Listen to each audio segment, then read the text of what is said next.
2:13 p.m.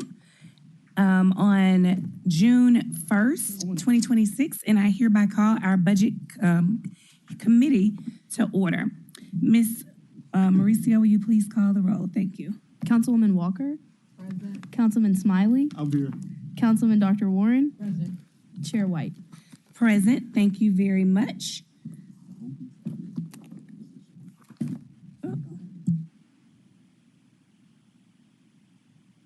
Good afternoon.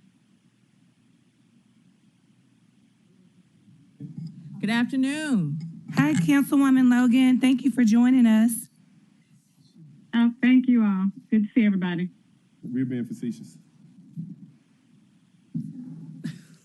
So first, we have an overview of CIP from our finance division.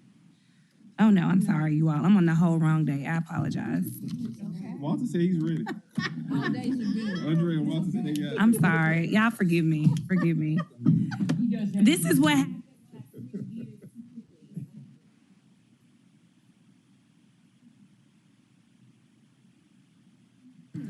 We good.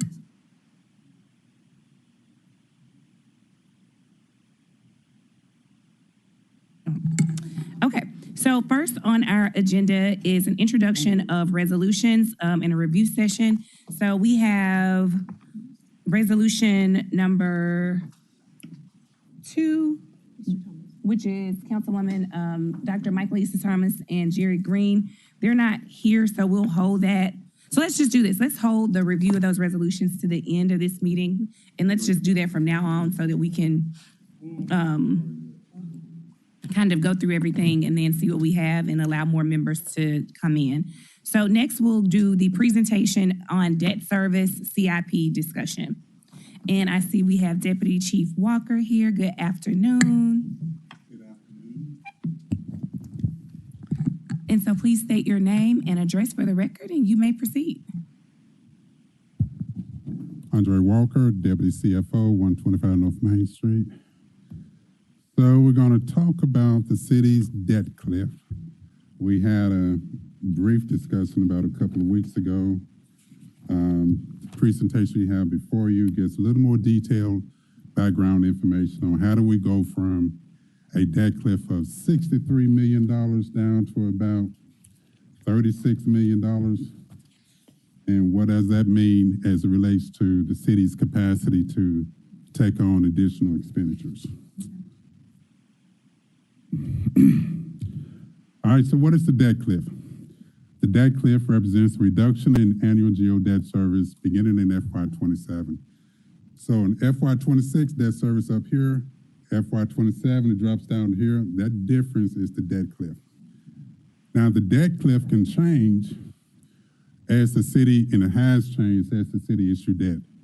Starting off in 2001, right here, if the city issued debt service, level debt service, $10 million every year, 26 goes up, and 27 goes up also, debt cliff stays the same. If the city issues debt and there's a partial year payment in 26, starting right here, and it goes up $1 million, And the full payment in 27 goes up $11 million, then the debt cliff got smaller. If the city issued refunding bonds and put more savings in FY26 than it did in 27, 26 initially here, 27 here, you'll see a scenario we got about $6 million in savings in 26, so the debt service of 26 dropped down to here, whereas the debt service in 27 only dropped down a little bit. That would decrease the debt cliff. So in FY, as of June 30, 2021, debt service in FY26, $134.3 million, and 27, $71.1 million, difference of $63 million. So that was the initial debt cliff that we spoke about. The next fiscal year, we issued 3 GO bond series. We issued on July 1, we issued the CAVs for Accelerate Memphis. Notice that the debt service on the CAVs began in FY27, $11.8 million. There is no debt service in FY26.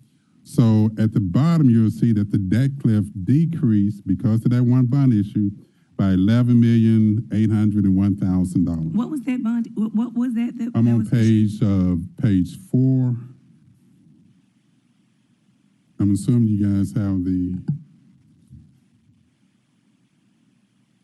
So we got the debt service as of June 30, 2021 in the first column.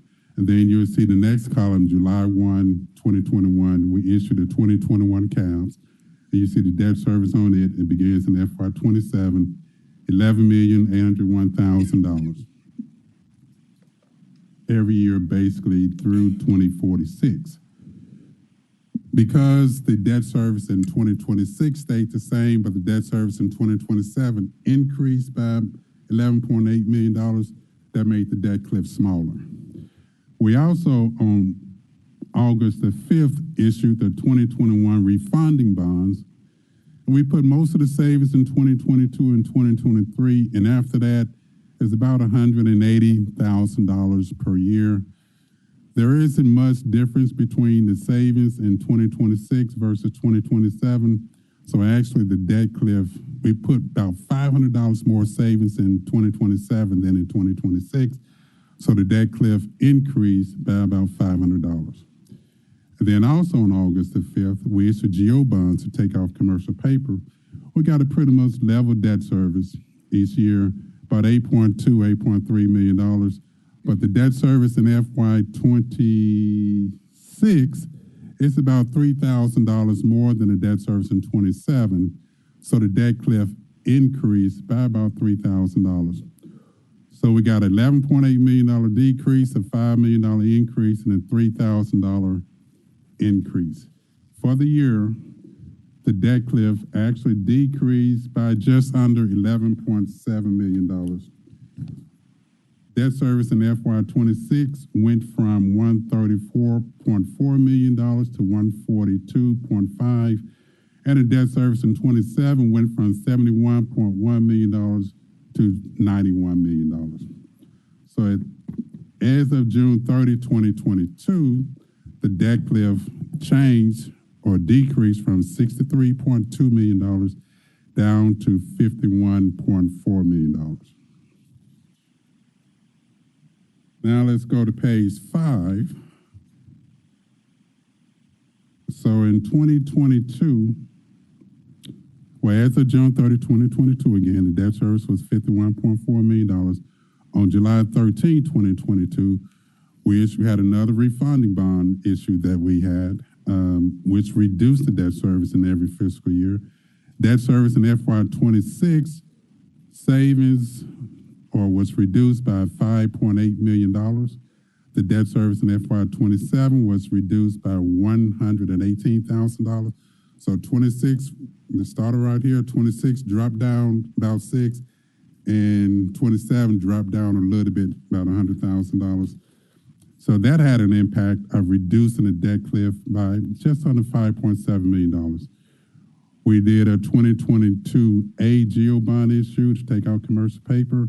Debt service is just under $10.1 million in every year. Debt service in FY26 is about $3,000 more than the debt service in 27. So there was a slight increase in the debt cliff. So we got a reduction of $5.7 million, an increase in about $3,000. Net impact was a decrease of just under $5.7 million. So the debt cliff went from $51.4 million to $45.7 million. The following year, so as of June 30th, this is for FY 2024 and 2025 on this slide. June 30, 2023, debt cliff $45.7 million. We issued this TMBF loan for solid waste. Debt service $914,000 and some change this year.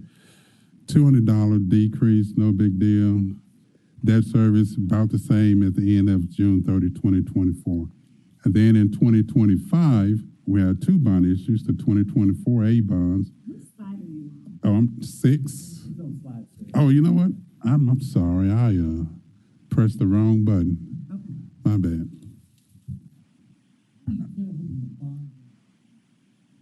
At the top, so if you look at, all right, so the green highlighted section shows at the top, shows the debt service on 2026 and 2027. But if you look at the columns, the first column shows the fiscal year. The second column on this page shows the debt service on a TMBF loan. Now we got the debt service at the end of fiscal year 2024. And then we show the debt service for FY 2025. We got the debt service on the 24A GO bonds, which we issued August 7th. And we got the debt service on the 2024B refunding bonds, which we issued on August 14th. Now, this doesn't show on the refundings, it doesn't show the debt service. It shows the savings for the refunding bonds, and it shows the debt service on the new bonds that we issued. So, again, looking at page 6, we got the debt service on the TMBF loan, $914,000,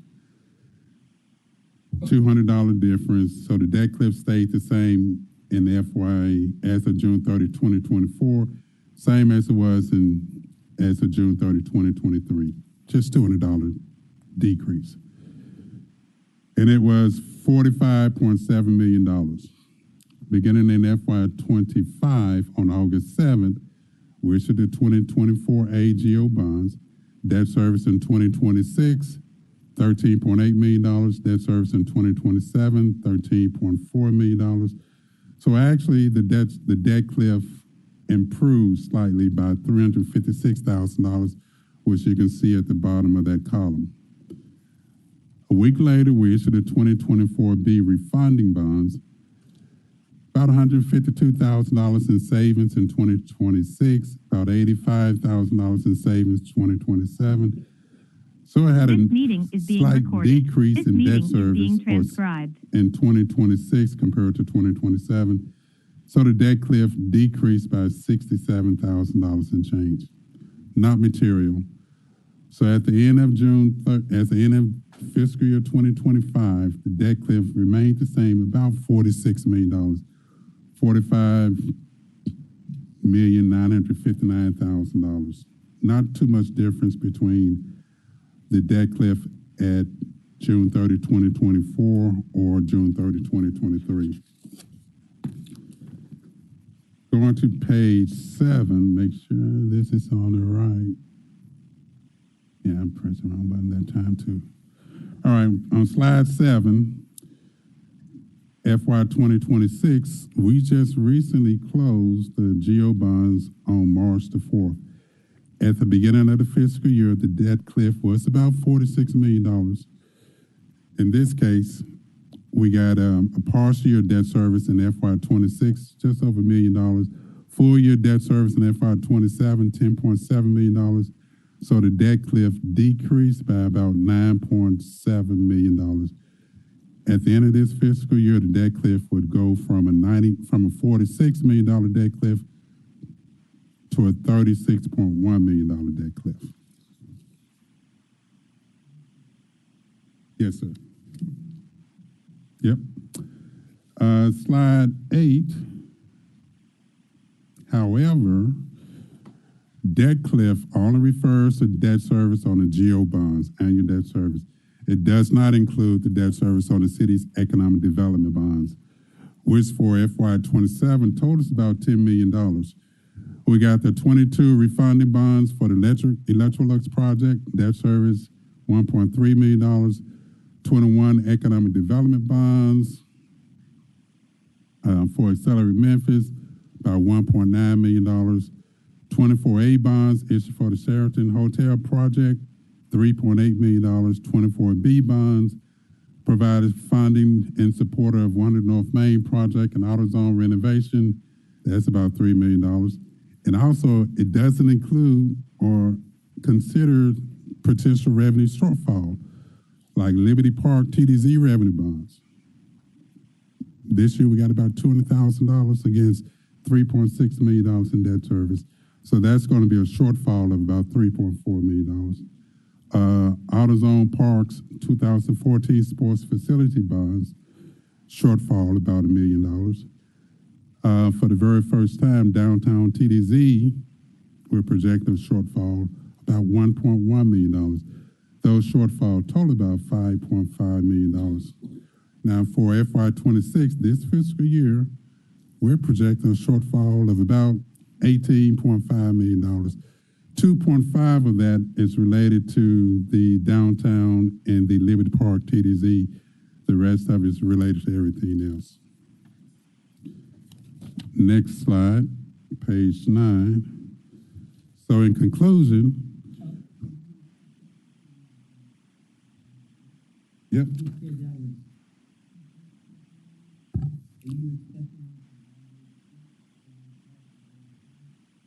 Oh, well, that 3.4 and 1.1 is for FY27. That's for FY27. In FY26, shortfall was $2.5 million.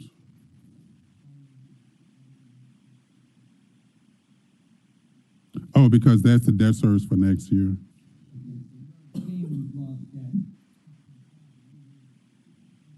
That is correct.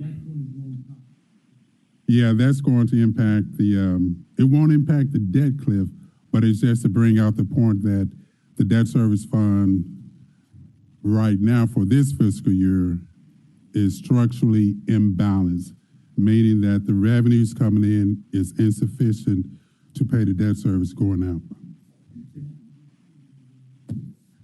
Well, we're going to have a positive in 27. We're going from a negative $18.5 million to a positive $16.2 million in 27. Because we had a couple of bond issues pay off. I think it was a bond issue. I can give you the exact name of it. There was a 2016 bond issue that matured, and I think another bond issue matured also. Debt service on those were like about 55. I think just the principal payment on those two was about $55 million, just for those two bond issues. So because we got bond issues maturing that matured this fiscal year, and we don't have to pay the debt service on those bonds next fiscal year, that's how we got the debt cliff.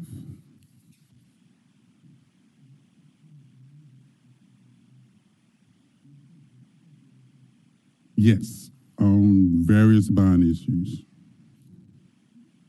Is it possible, and I see it like continuing throughout the sides, is it possible to get on one sheet of paper the projects that we've issued bonds for?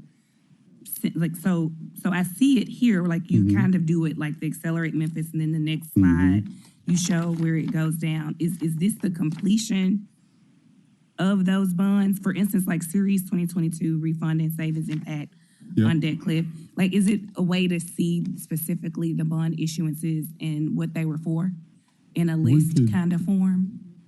So most of the bond issues, except for the economic development bonds, most of the bonds, well, also for Accelerate Memphis, but most of the bonds were issued to fund our CIP project. Okay. And each of those bond issues may have funded, I don't know, maybe 100 CIP projects or so. Okay. Yeah, because what it does, each bond issue funds about 2 years of CIP projects. We got a $150 million commercial paper program.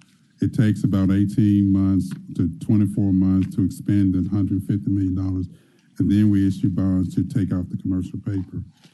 But we can give you, if you like, it may take us a few days to do it, but we can But get I that. wouldn't need, I don't want like all the CIP stuff Okay, under it. I just don't, I the don't other want stuff. that. I want like and this may be the totality of it. It's like the Liberty Park, the sports facility, but Yeah. I would assume that there are more. Or is this it? That's it for that.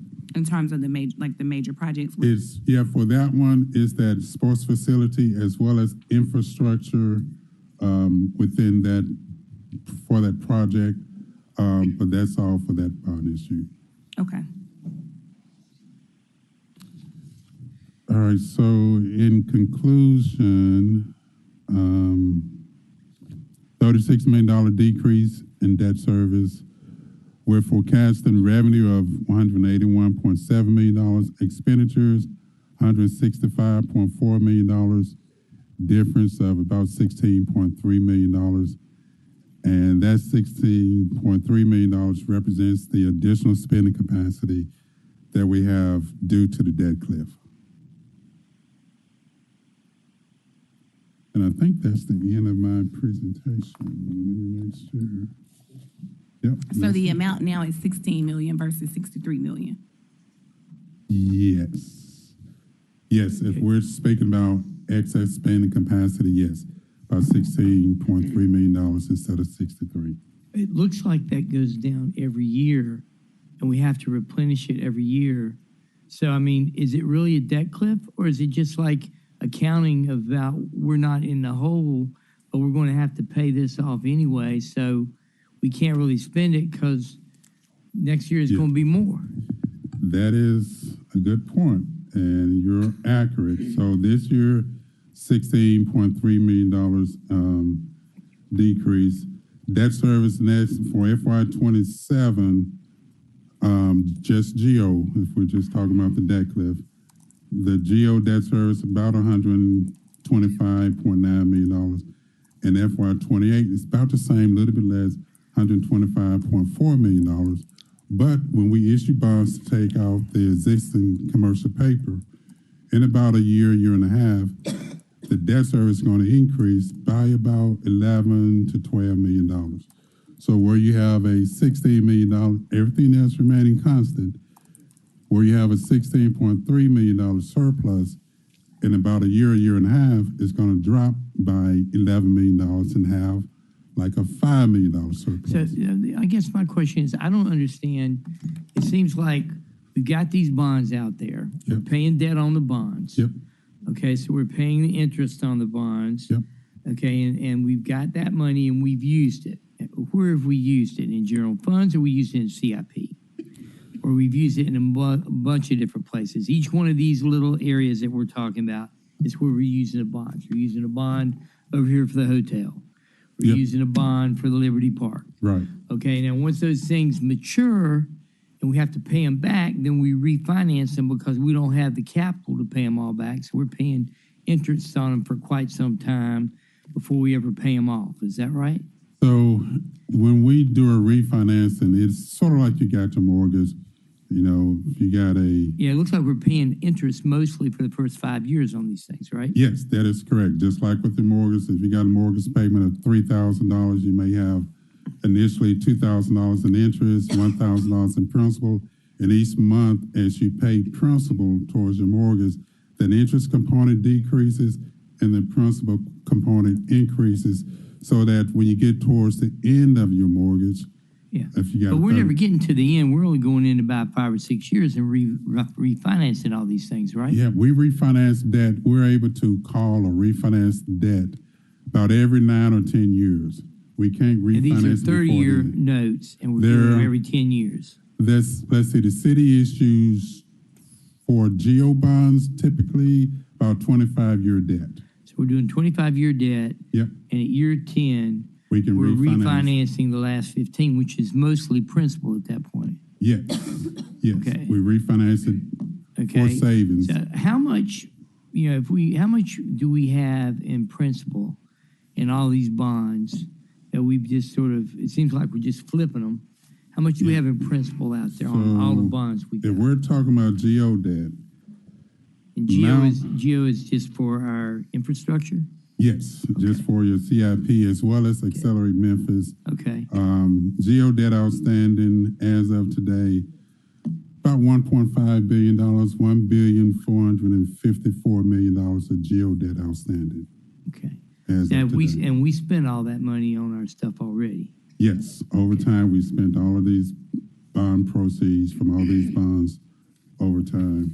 And if you look at how other cities run, they've got geo debt out there and they're doing the same thing as far as financing. And the reason we're a good credit risk is we have the ability to raise taxes or collect taxes on our citizenship and on the businesses that are here. That is So we're a correct. steady, ongoing entity with the cash flow. That is correct. And with that cash flow, we're able to float this debt and put the things out there that our citizens need as far as, fixing the Sheraton so we can have a civic center that works and Yep.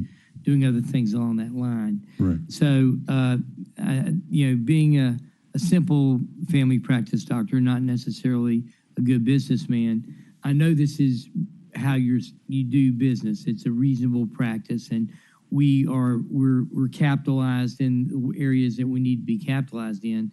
I guess the question I have is, should we ever really look at something like a debt cliff? Because where was that money going to come from, and how were we going to use it other than we just going to borrow it and act like we weren't borrowing it since we didn't have to pay as much back? I mean, that's what I'm looking at, because we weren't really ever going to be able to spend that money, were we? Unless we spend it on capital, such as trucks and cars and police cars and things along that line. That's where that cliff was going to come in. We could spend it for capital expenditures. Yes, in Tennessee, we cannot use bond proceeds for operating expenditures, only Yeah, capital expenditures. so as we're all looking at this, thinking we're going to have money to do this program or that program, that's not really the way this was going to work. That is correct. We're going to be able to buy this product. We're going to be able to bring our average life of our buses down. We're going to bring the average life of our garbage trucks down, things like that, right? That is correct, yes. Okay, well, thank you for explaining that. I think I finally understand it well. Okay. I appreciate it. Thank you, Madam Chair. Councilwoman Logan, you're recognized. Thank you, Chair. Can you hear me? Yes, we can. Okay, great. Good afternoon, everyone, and thank you for the presentation. My question is, based on everything you just said, and I too appreciate you taking the time to break it down, how healthy is our economy? How healthy are we as a city based on the $1.5 billion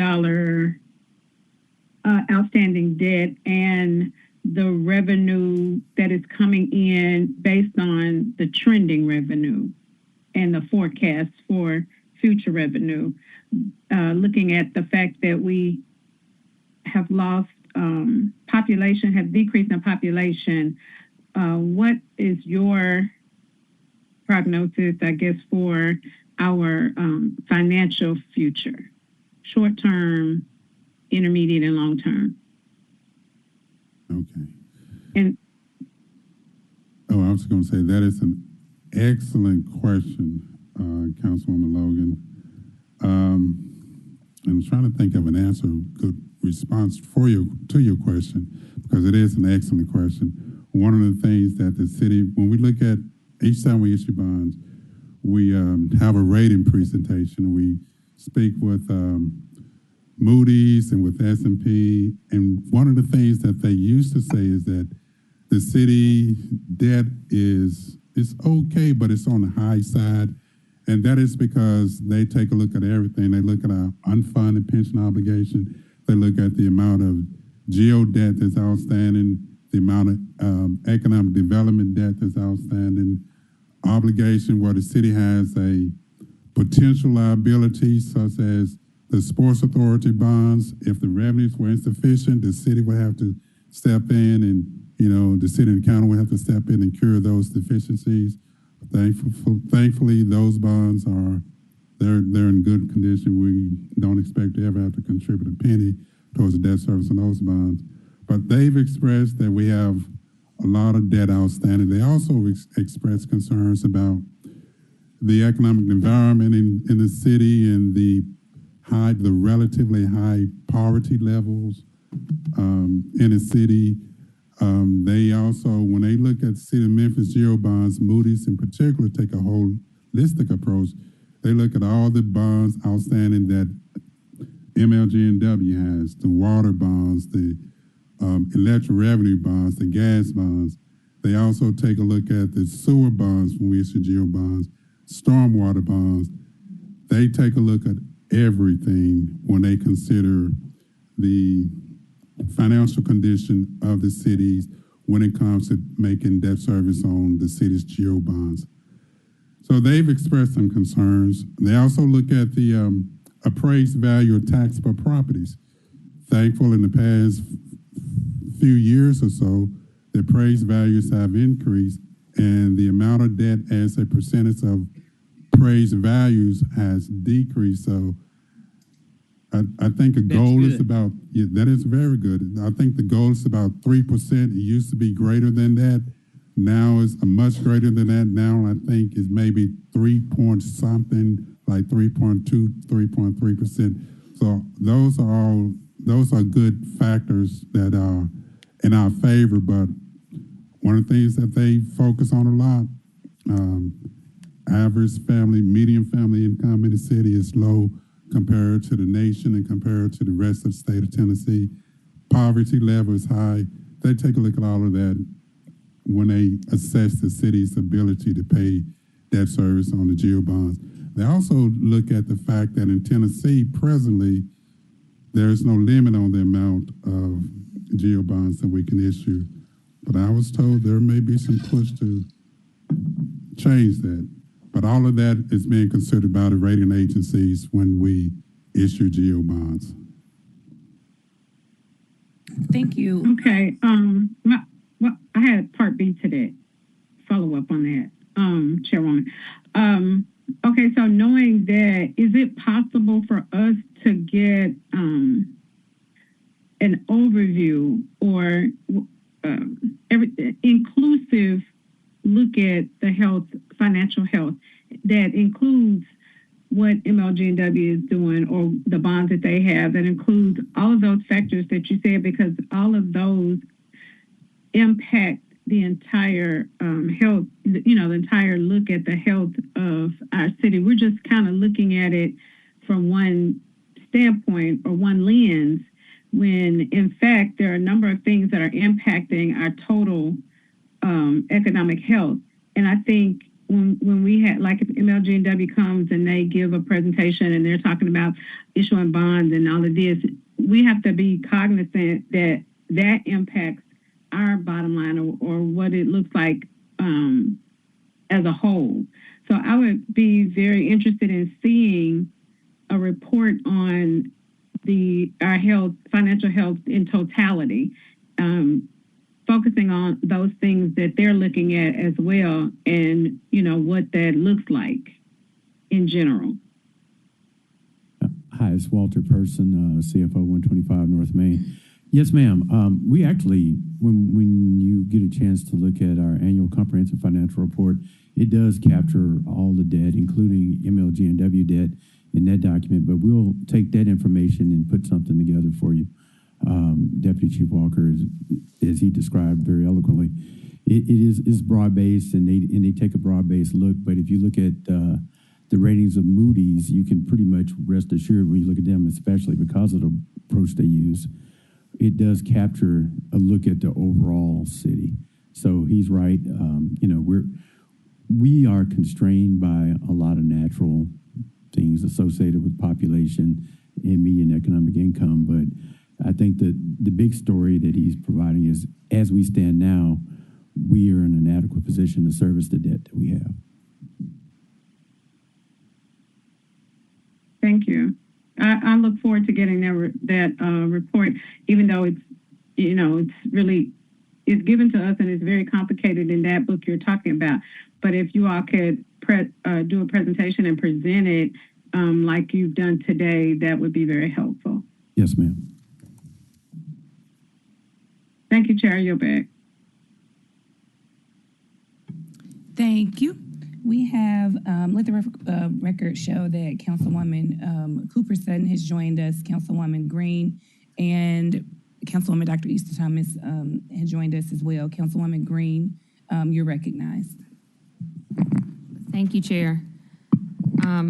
What I don't see in this list, and I appreciate you giving us a breakdown in the list like we asked for, is what we were here on last week, which is the Public Works loan. Is that calculated into any of this? I'll go ahead. No, it is not. That potential loan agreement, yes, it's not calculating all of this. To be honest with you, we don't know if, until we get authorization to proceed with it, then it's not reflected in any of our debt. But once we get authorization from council, then we will update the report or update our information to include it. So, again, as I said last week, a lot of the problems seem to be from us not planning. And I don't know how we as a council can plan if you can't show us the impact that what you're asking for would have. You're telling us that the debt cliff is non-existent now on one day. And on the previous week, you're telling us that we need to go out for more debt and add more to our debt service. I'm having a hard time, and I want to help. I don't want our sewer systems to break. But again, we started this with ARPA funds, and we knew that design would cost less than build. And here we are, external pressures aside, and I understand everything costs more because of the dear leader in DC, but we have to make sure that we're actually planning for what the true costs are. So either we can afford to take out another $28 million loan and it won't affect our credit rating and we will be able to pay back the debt service, or we won't. But I can't tell that from here because you didn't even include it. That is an entirely different presentation that will be presented to council, I think, next week. I'm going to say this to the council. This is why this matters. I want you to look at the list on the page that says, however, ... We have Electrolux, which is gone. We have the Sheraton, which I don't believe is in any different shape than when we started on this council, and they told us we had to get that done or else. We have 100 North Main. I don't know that anything's being done there. Last time I drove by, it's still boarded up. We have Liberty Park, as we continue to say, is not done, is not built. Mm-hmm.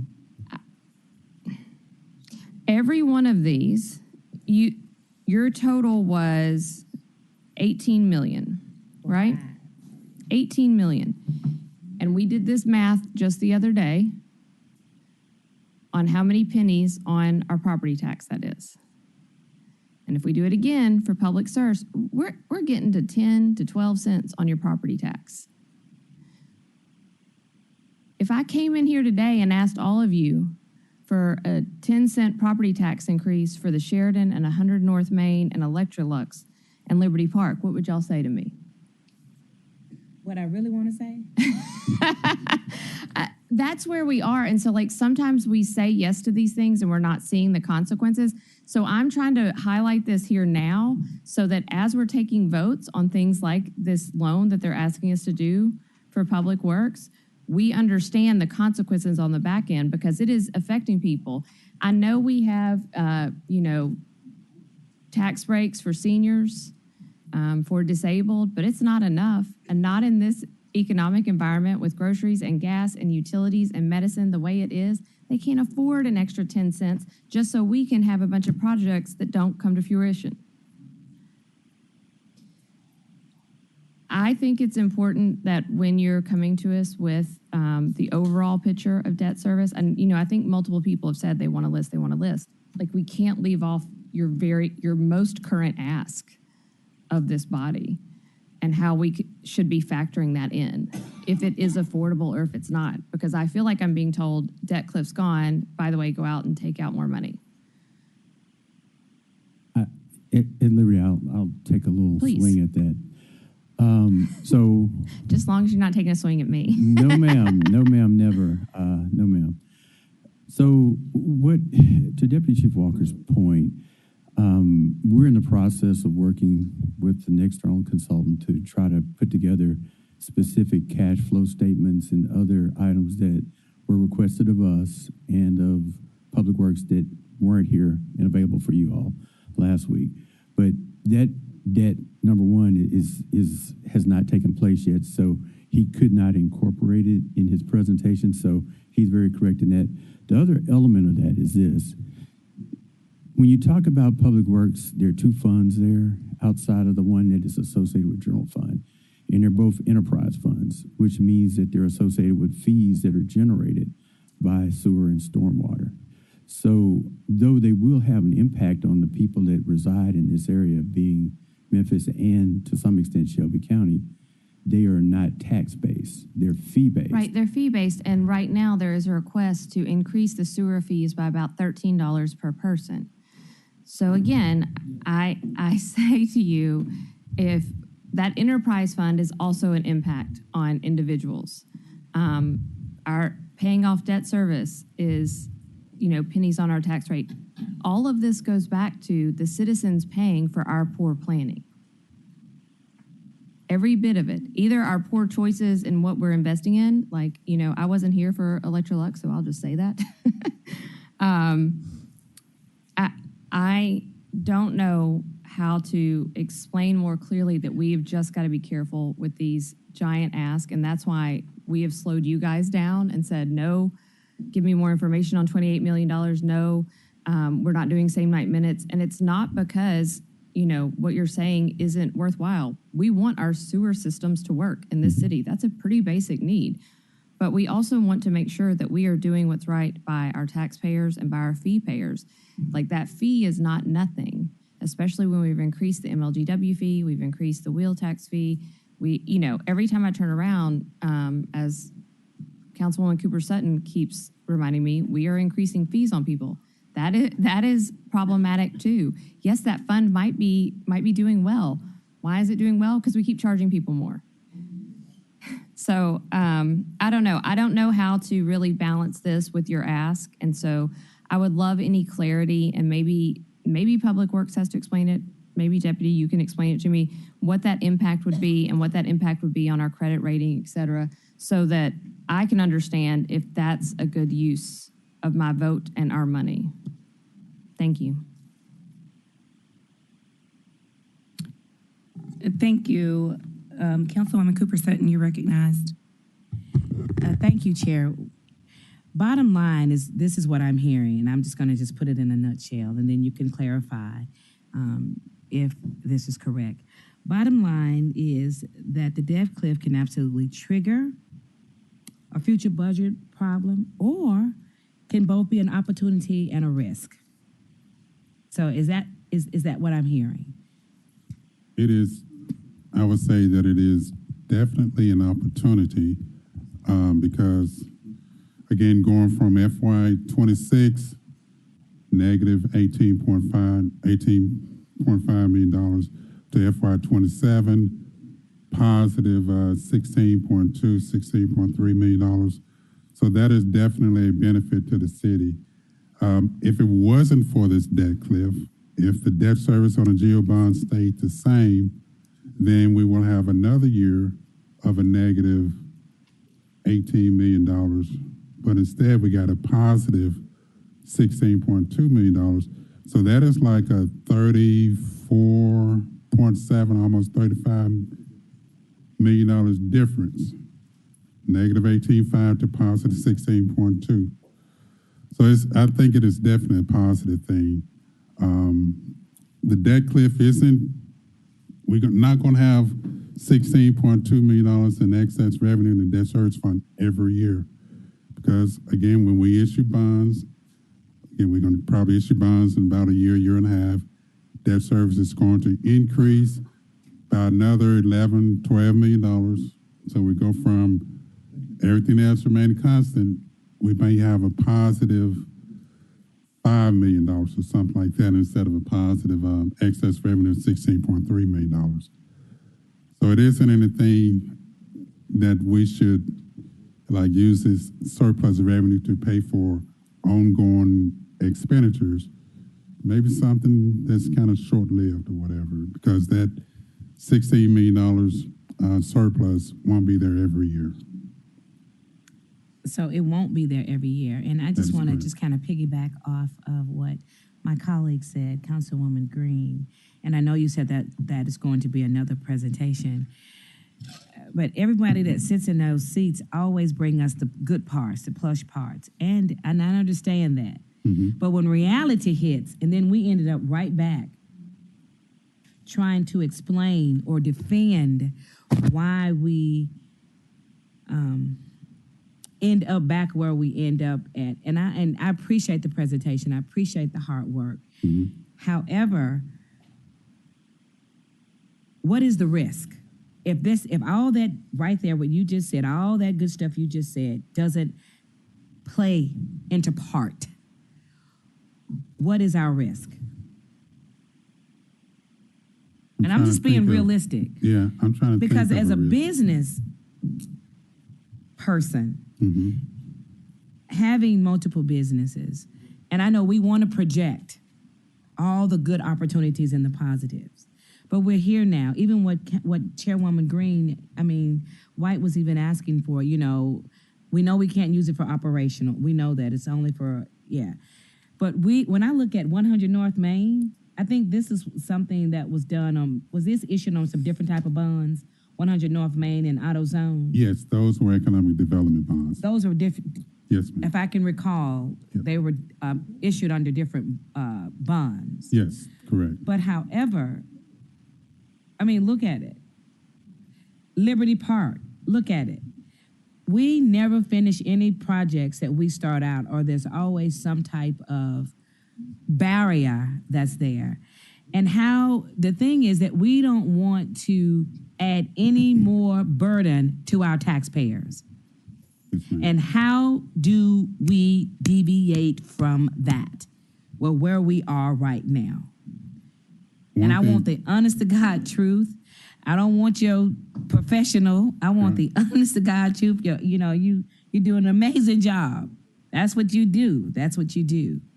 But we have to be realistic and really be honest. Because in 2023, the platform that people ran on was $50 million debt cliff, and we were going to be woo, woo, woo, woo, woo. Yes, ma'am. That is what I remember people platforms were ran on. Yes, ma'am. And there were questions asked during that time on what that would look like for the city of Memphis. And here we are now. We're not nearly. We went from 63 to 39, I think? Yeah. Is it 39? It was like decrease in debt service 36, but surplus revenue 16. And our population isn't growing. Am I correct? That's my understanding also. Yes, my understanding. We're not growing in population. I think Councilwoman Logan indicated that in one of her questions about the population not increasing. And so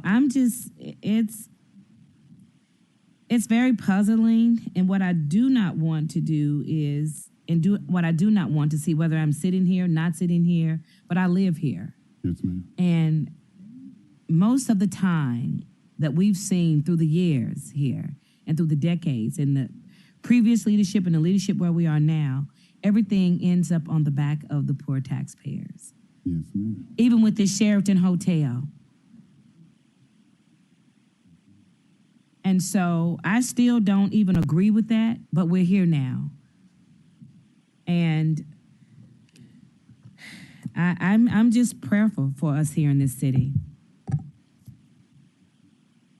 One thing that I want to clarify, this $16.3 million, that's not bond proceeds. That's just extra property tax revenue that's flowing into the debt service fund that is not needed this in FY27.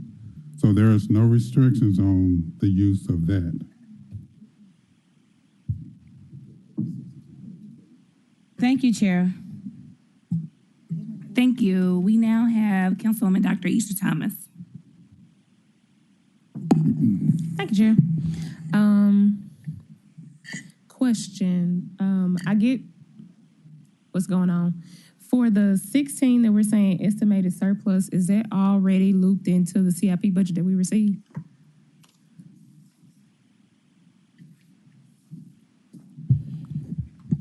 Well, Doctor, when you say looped in, Are we accounting for it already in our FY27 projections for CIP? Because it's only CIP usage, correct? Well, no, and that was what Deputy Chief was clarifying. So when you have revenue flowing in, the revenue is flowing into the debt service fund, and he's looking at that against expenditures, and he's saying that that's excess revenues over expenditures. So in terms of being in this particular account, that would be considered capital pay-go, the way we look at it. We're not looking at capital pay-go when we do CIP. We look more at overall debt capacity. Okay. So that's why I was making that distinction. But I understand where you were going. So is the surplus included in any of the expected expenditures for FY27?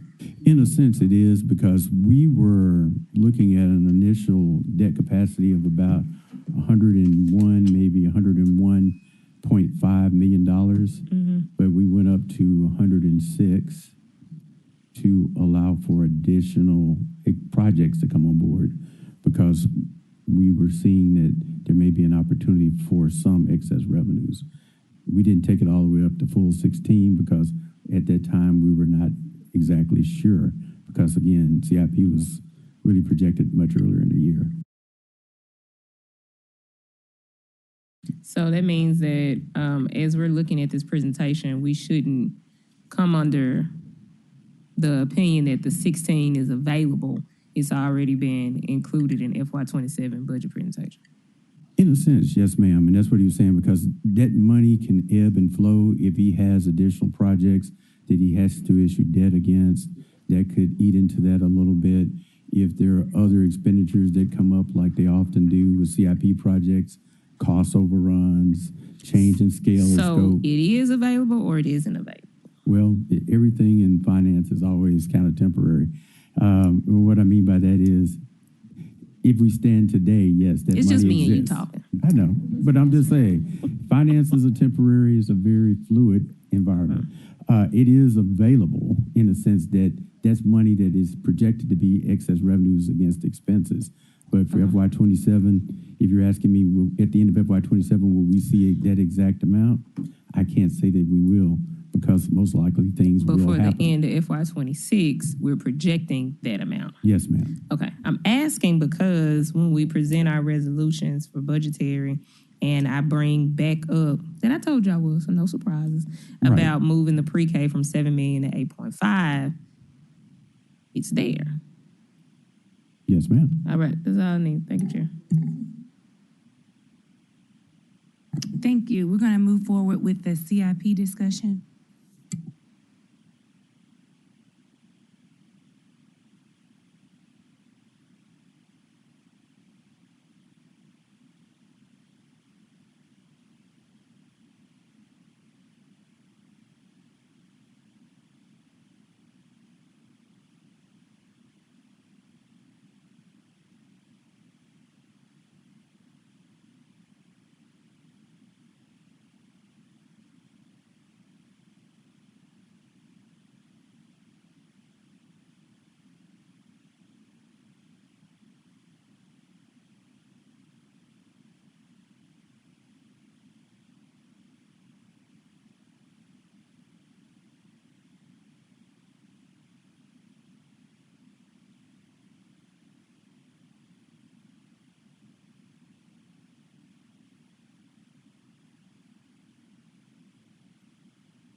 Good afternoon.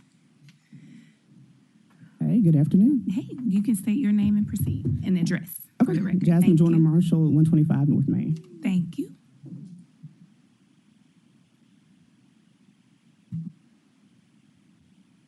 Okay, I'll go ahead. I guess this is going to be the session where I get the formal feedback on any amendments to the CIP.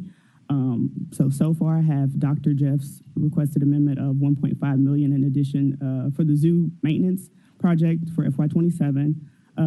Dr. Easter Thomas, I have her request for North Fraser Community Center as well as Douglas added to FY27. So I guess just solicit everyone's feedback as far as their FY27 amendments. Okay, so then let's do this. Let's not have a discussion. Okay. You have those, and I guess once what's our next one? There's one more? Okay. I thought we had June. Okay. All right. So then, do y'all want to just do this tomorrow with all of them in terms of CIP? And then that way everybody can submit theirs. Is that fine? Can you join us back tomorrow? Yeah. Okay, perfect. Madam Chair. And that works because we're already a little bit behind schedule. Madam Okay, Chair, perfect. I am going to have surgery tomorrow, so I will not be here. If you would like me to mention the zoo thing now and tell you why that's there, I'll be glad to. Or perhaps I'll be out of anesthesia by then. I'll be able to. No, go call in. ahead. Go ahead today. Okay. Thank you.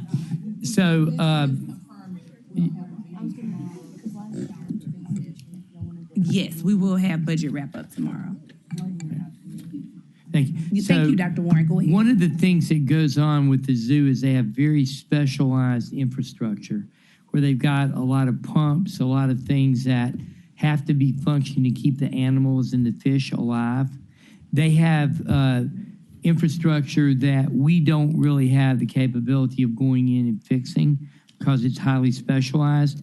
And this $1.5 million in CIP is to allow them to have the ability to have the finances to do that when we don't really have the capability to come in and do it to begin with.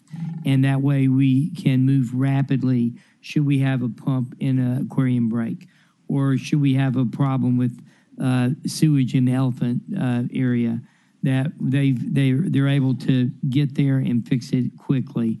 And that's why that's been brought before us, and that's what they need it for next year. Thank you, Madam Chair. Thank you so much.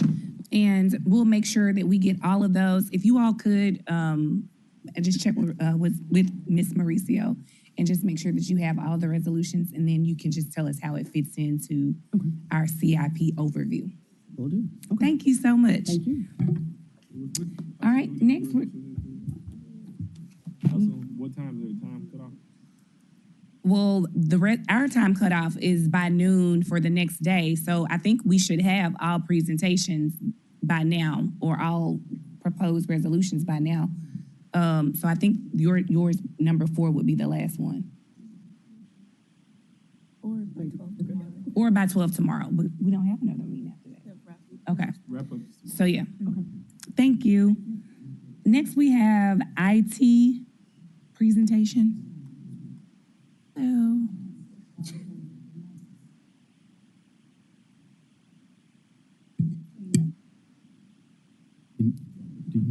Do you need to be here, or are you going to be over there? Okay.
Go ahead.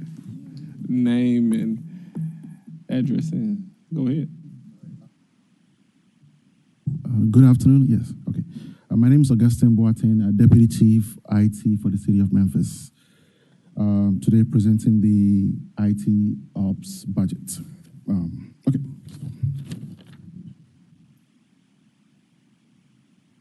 All right. So the first page really just talks about the departments that we have in IT.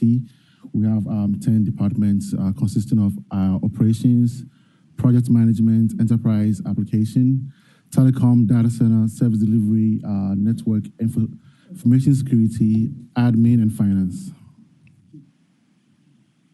All right. So total authorized complements for IT. Currently, we have 76 complements approved, 6 vacancies that we're almost about filling now. We're in the process of filling them currently. But when it comes to the total staff that we have, so 76 is the city staff that we have, but we also have about 28 contract staff that works with us, bringing us about 108 total staff that we have working for us. So 76 internal IT, and then we have about 28 working outside. Really working internally, but yeah, they are contractors that work for us. So total budget requests this year is $27 million, almost $28 million. And where we are focusing on is, the way IT is moving towards AI and the digital services, we are trying to improve our infrastructure, also enable our infrastructure so that we can support more AI-enabled projects. And so what we're doing is we're modernizing and securing our digital infrastructure, also strengthening our cybersecurity. So basically the fundamentals, the basics that will help us improve and take the city to the 21st century that we want to go to.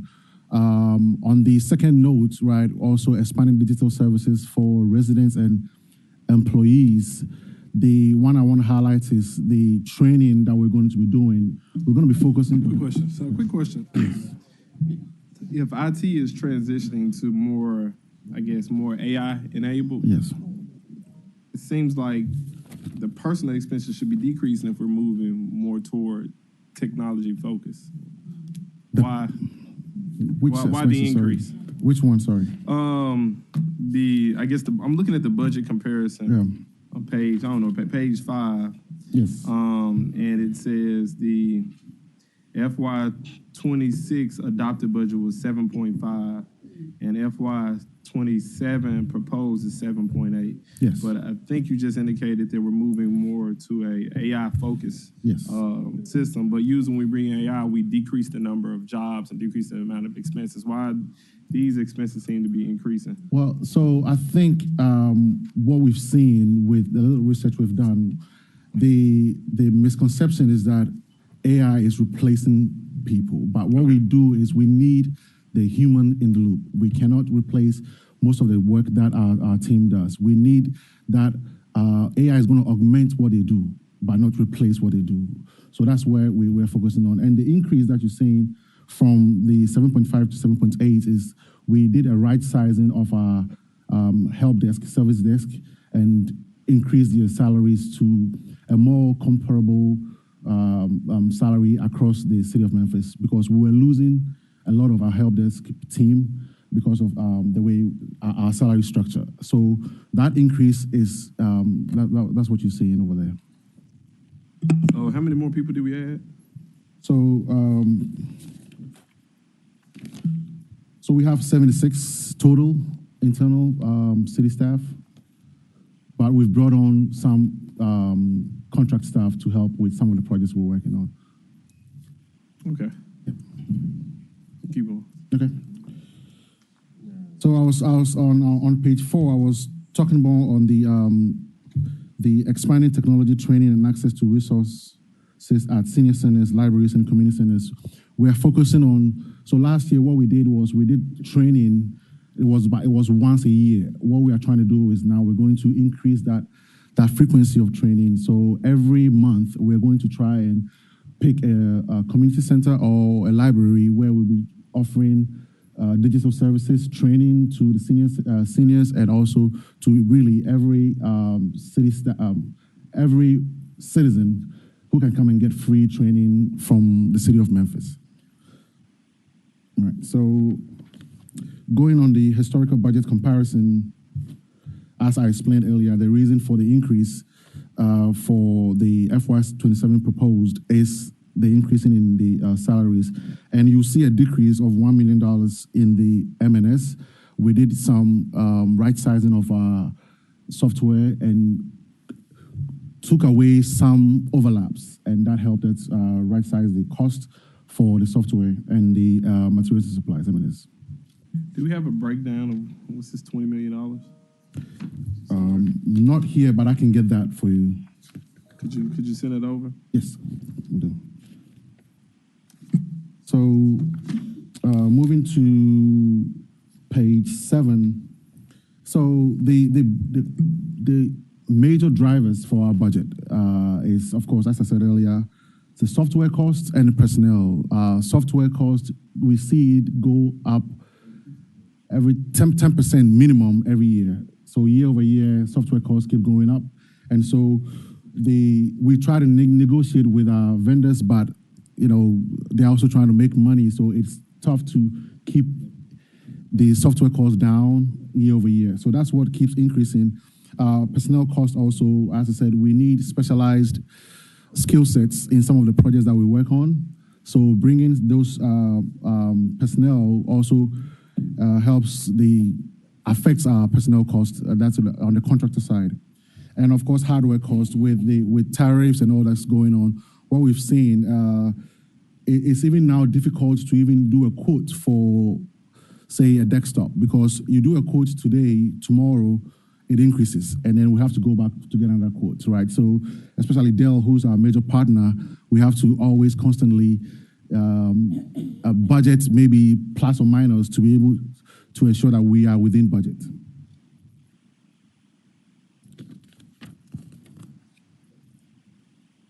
All right, so on page 8, right, what we're trying to focus on is the enterprise software and cloud services. Also deliver stable, secure citywide systems with high uptime. What we don't want is some of the critical applications that we have keep going down, and we don't want it to continue. So investing in infrastructure, investing in the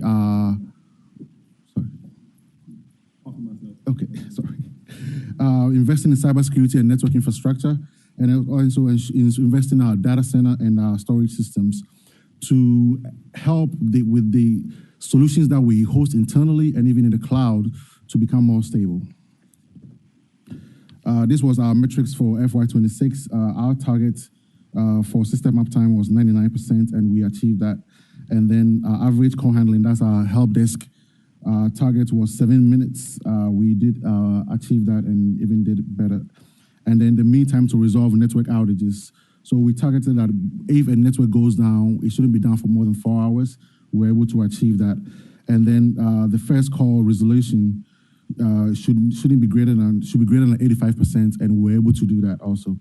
Website uptime, we didn't even have a downtime on our website. And then security incidents, that's preventing any kind of malware. We're able to also achieve that.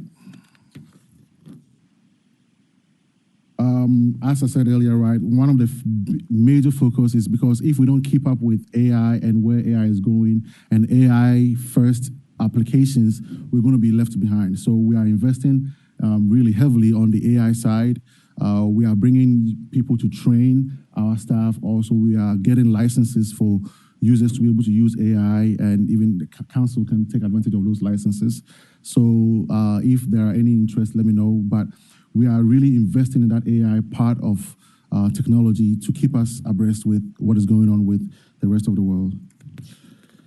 And challenges and risk, of course, is competitive hiring and talent retention. As a city, it's tough to keep up with all the private institutions that are around here. And so, but we do our best to keep up, right? So by offering other incentives that will help keep our staff. Also, what is also driving is continuous software licensing cost increase, rising hardware requirement, procurement costs, and consulting and outsourcing expenses. That is a short of it all. Open to any questions. Any questions? Anybody want to shoot their shot? All right, Chairwoman, floor is yours. Thank you. This is just a follow-up with the question about the salary increase from FY26 to FY27. That would be $755,000. If you could maybe give us a breakdown of what those salaries would cover. Yeah, the so position and the bonuses. Yes, so that is we have 10 help desk staff, and when we did the analysis, they were paid less than $50,000. We've increased most of them to about 57, but that also comes with the no, benefits. I'm saying if you could just provide us. Okay, I'll send that to you. Yes, sir. He's going to give us the breakdown right off the top of your head. All right, so I'll send it. Yeah. All right, well, thank you. Okay, Appreciate you. Thank you.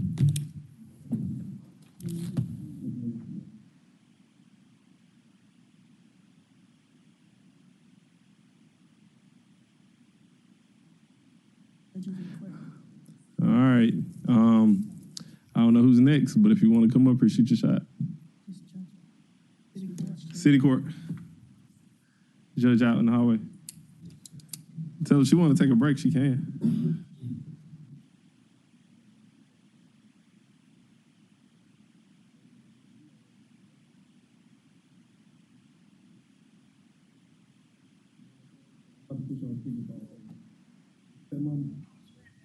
Hey, just know everybody gonna hear you.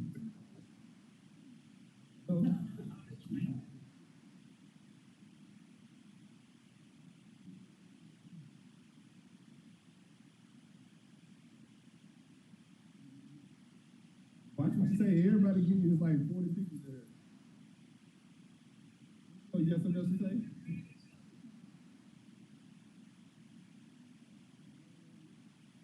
Some of us don't even take y'all speakerphone.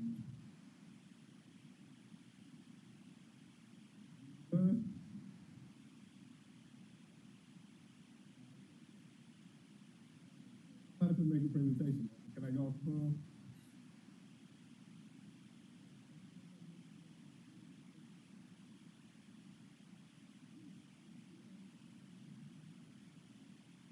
Bye, boy, love you.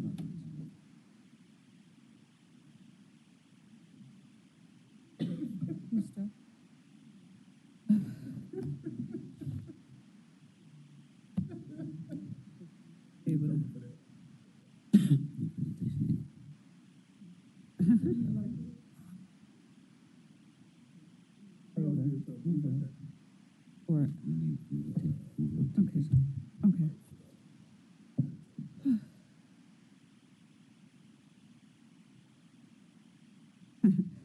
Yes.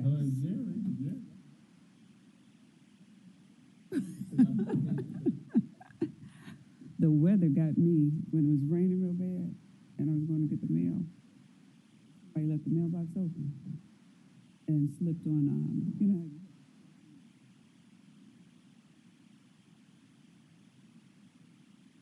Okay. Yes. All right, Ms. Regali, can I go? Can I start? I know I gotta get approval first. Okay. Judge Chandler, the floor is yours. Good afternoon. Good afternoon. My pleasure to be before you all again with our very small budget that really doesn't have any changes or updates in it from last year. It's just very minor. So everything is pretty much the same. If you look at, there are 3 city court judges, Judge Hooks, Judge Cooper, and myself. And then we, sir?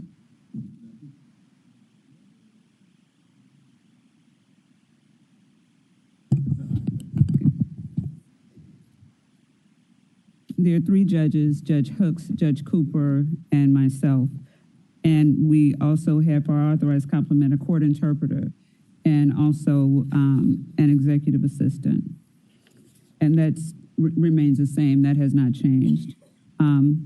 the budget overview for the city court judges, the breakdown really is personnel expenses, materials and supplies. And that's pretty much at the bulk of the revenue goes to the personnel expenses and then the materials and supplies. The key budget priorities, but they aren't in this budget, but we don't really have an exact figure.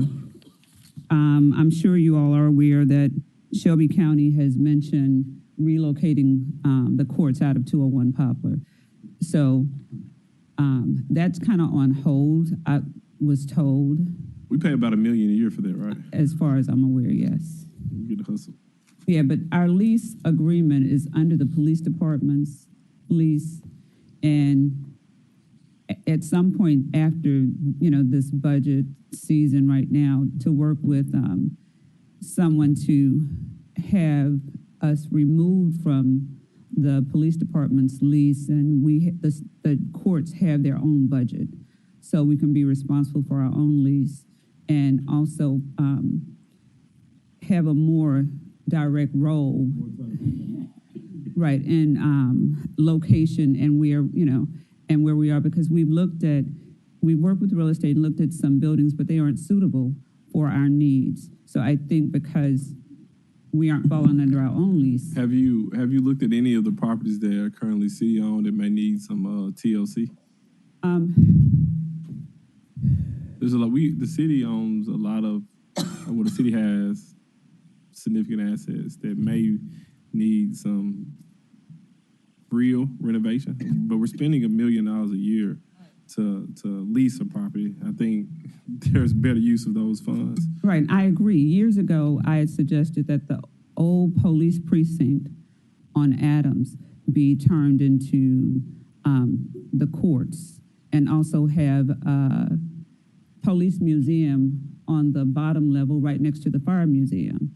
And it was sold for a boutique hotel, but it has remained vacant for quite some time. But I still think rather than let the building continue to waste away, remain vacant, then perhaps with public and private contributions for a police museum, I think that could be utilized. I think. Well, I got something on the agenda. I think next council meeting. Is it next council meeting? Something on the agenda for next council meeting. Just asking the administration for updates, particularly as it relates to. Now it's going to include their building, but also include the building right across the street from 201. Was it 247? I don't know, 247 Washington. The building next to the parking garage. Yeah, but there's buildings, and we just got to figure out what we can do. So we need to hear from the administration about the cost to repair, whether it's conducive for any other thing than what we're using for, which is nothing. So we got to be able to do something better than what we're doing, which is nothing. Right, but to look at the building, I'd hate for us to be in a situation like the county clerk, where you have people lined up outside, absolutely. And that building right next door to the parking garage. I think that would be a problem, and it would not be able to house or hold the numbers that we see, and people would end up lined up outside and up and down Washington. Hopefully they don't end up and down Washington, but I mean, we got to do something with those buildings. Absolutely. So administration. Absolutely, but back to the old police precinct, public and private funds, I'm sure, like before, private donors donated for the police museum that was on Poplar by Old Court Mall. Mm-hmm. Perhaps funds can be come that way to help with those costs. I'll be eager to hear from the administration. Thank you, me too. Is there, I don't think, doesn't like your budget change? No, not really, except for what the, I guess, cost of living or increases that the city has. It's de minimis, yeah, I saw. Yeah, yes. Well, any questions for the judge? No, everybody's always scared of the judges, gotcha. Dr. Warren? The building that you had shown me in the photo, yeah, we were talking about that. I think one of the issues may be just what Judge Chandler was talking about, is that if we've got something closer to the courts, which the old police precinct was, I think it's a cooler looking building too.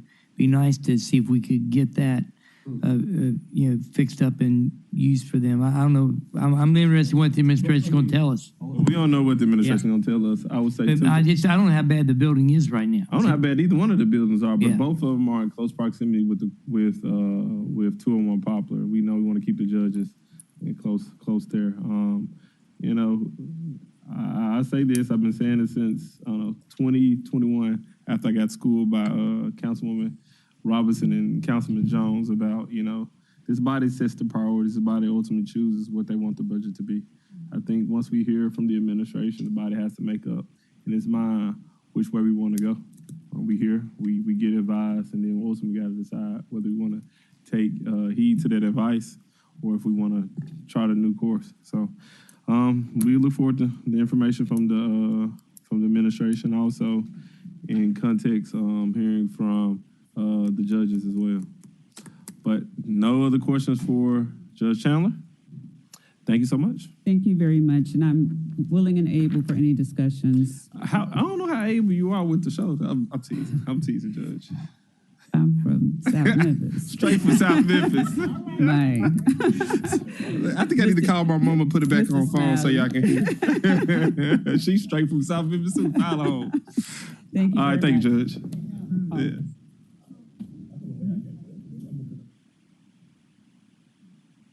I'm gonna move over from Mr. Sain's presentation. I know he stays, but.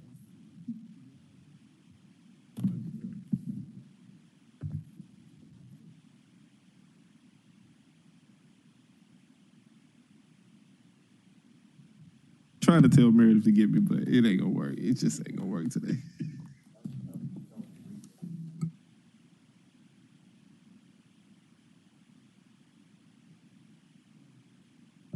Go Michael ahead. Sains, City Court Clerk's Office, 201 Poplar. City Court Clerk is comprised of three separate divisions. Well, really two separate divisions: our court clerks and our auto photo enforcement. We have a complement of 58. We currently have 5 vacancies. I know the slide shows 7, but during the budget process, we lost 2 positions. We gave up 2 vacant positions. Our overall budget, most of our budget is coming from about 60% of our budget is coming from personnel expenses. The other 40% stems from materials and supplies, M&S. This year, we're asking for $7.4 million. Our previous forecast for FY26 was 7.9. The reduction is in the savings that we are seeing once we go live with our new court management system. But right now, we will have to run both systems simultaneously. Due to the migration, we need to make sure that everything that the current system does, the new system is able to do as well. Next slide.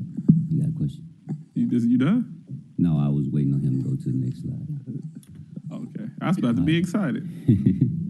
I'll keep driving. I could be over it if you want. You just go say approve. I'll keep driving budget changes, increase the external costs for the new court reporting system and ticket management system. We like I just mentioned, we'll have 2 systems running simultaneously until the migration is complete. The division has also requested additional personnel. I'm not sure if we'll be able to do that because our current vendors, they were doing all our reconciliation for us based on a tier service that they were providing. However, they want to use a separate banking institution, and from my understanding, the city is not going to allow us to use any outside banking institutions other than First Horizon. So we will need personnel to do the reconciliations on a daily basis for those funds that are collected through the photo enforcement system.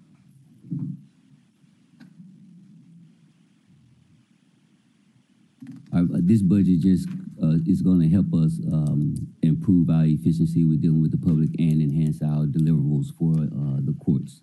We'll be able to, with the new system, we'll be able to hold virtual court, which is something Judge Chandler has been pushing for, and also easier online payments.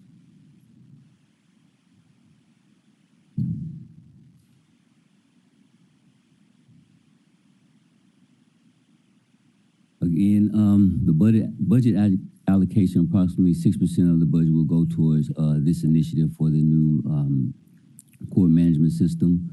This implementation period should take between 10 and 12 months, and this has been confirmed with the current vendor as well as the new vendor that we're seeking to go under contract with. How long will the two systems run simultaneously? About 10 to 12 months. Maybe less, depending on how well the integration goes. And I think that's about it. I've went over these staffing. That first bullet, I'm not sure how much that applies in our current situation, but I did mention about the need for a employee to reconcile the revenues that's received by the photo enforcement. Okay. That's it. Any questions? All right. You did a good job, or they're not paying attention. I don't know which one it is. Good job. Appreciate you.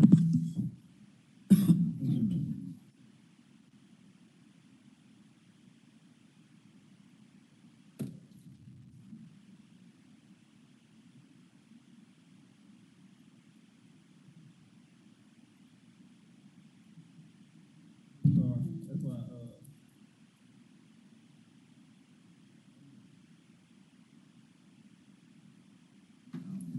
Chief Fouché, whenever Regala says we're ready, just do what you got to do.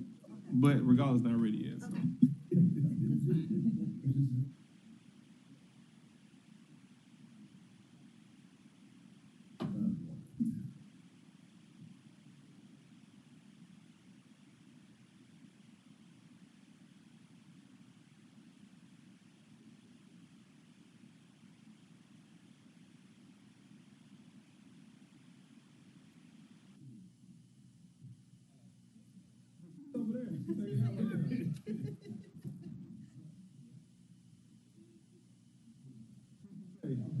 There's a gentleman to my right.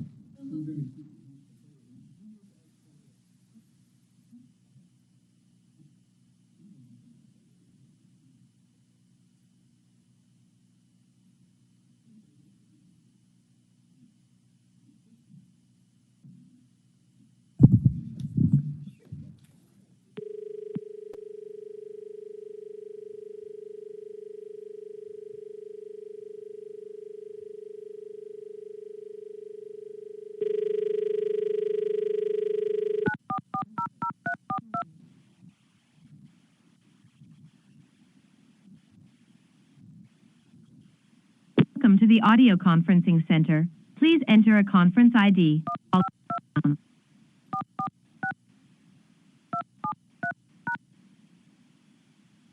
If you're meeting organizer, press star now.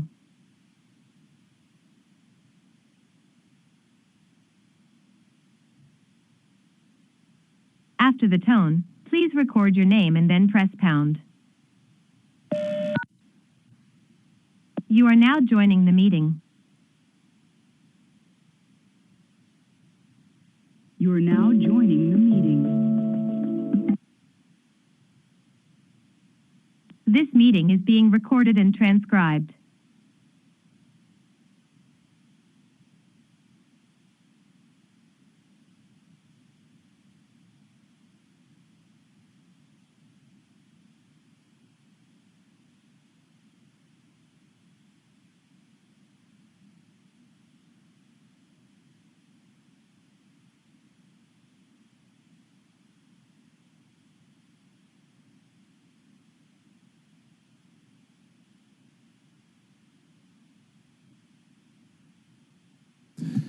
Councilwoman Logan. Councilwoman Logan, can you hear us? I can hear now. All right. Well, you held up the meeting for about 10 minutes. But we love you. Pardon me? 10 minutes. 10 minutes. We love you. Chief Fouché.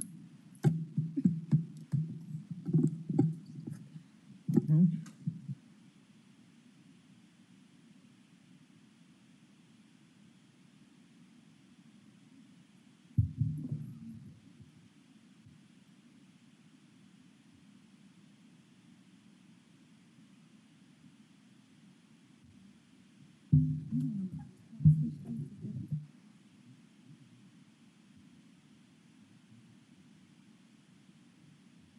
want to get up here?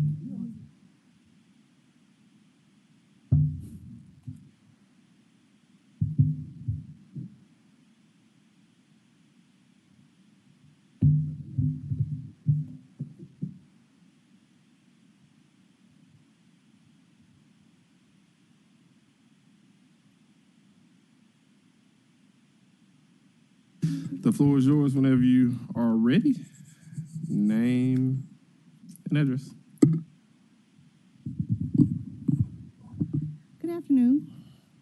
I'm Fonda Fouché, 125 North Main Street. Can y'all hear me? All right.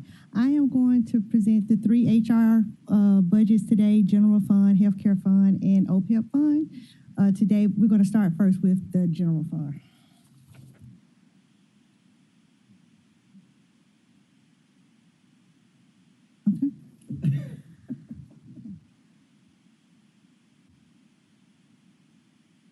This is our overall HR division org chart. We have 65 full-time employees in HR across 3 funds, and we also have 30 HRBPs throughout the division that report to HR.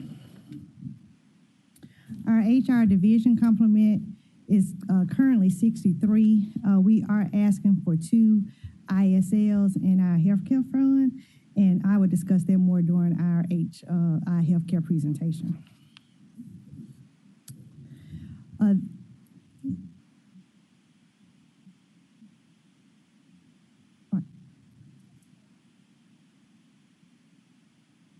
And this is our HR General Fund org chart.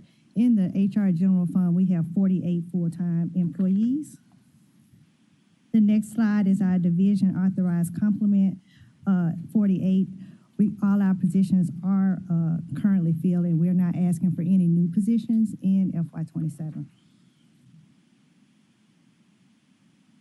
Our total requested budget for the upcoming year is $9.671 million. Our key budget priorities include leadership development. We're going to continue to enhance the employee experience through our E3 program and also our Say Yes campaign. We're going to do a citywide employee engagement survey in FY27. We want to continue to expand career pathways. And today we started 100 urban fellows. And so we want to continue to be able to keep that number in FY27. How much we spend on leadership development? Leadership development right now is less than $100K. So key budget priorities. I was thinking it was gonna be more than that. Well, you know, my budget is small. So we are implementing some new programs, but they're going to be done with our in-house SMEs. But our Emerging Leaders Program is probably our biggest contract with leadership development. Deborah Golly just graduated. She's your amen choir to my left and behind. So we can't cut there. All right. I don't know what's wrong. So next up is our year total actuals. Our FY27 proposed budget is $9.6 million, which is a decrease from our FY26 forecasted budget. And our year total actuals on the next slide is the same information. Okay. Okay. Our key budget drivers for FY27 are personnel costs. Our personnel costs are driven by 48 full-time employees and 23 part-time employees. We are committed to providing core HR functions in FY27. We want to continue promotional test administration for public safety. We will still do our OJ admin costs. We're going to continue employee development and retention strategies, recruitment and onboarding, compensation reviews, negotiations and impasse, leave administration, and drug testing administration.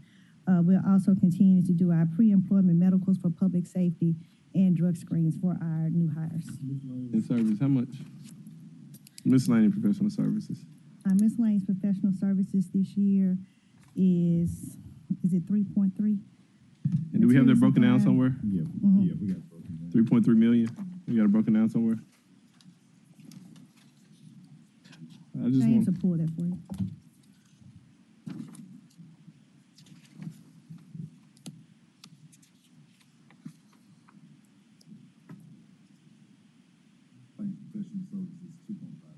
$2.5 million. Do we have a breakdown of where the money, like the different vendors, different folks who are contracts that we have associated with that? Okay. Well, can you just email it to Meredith? Meredith.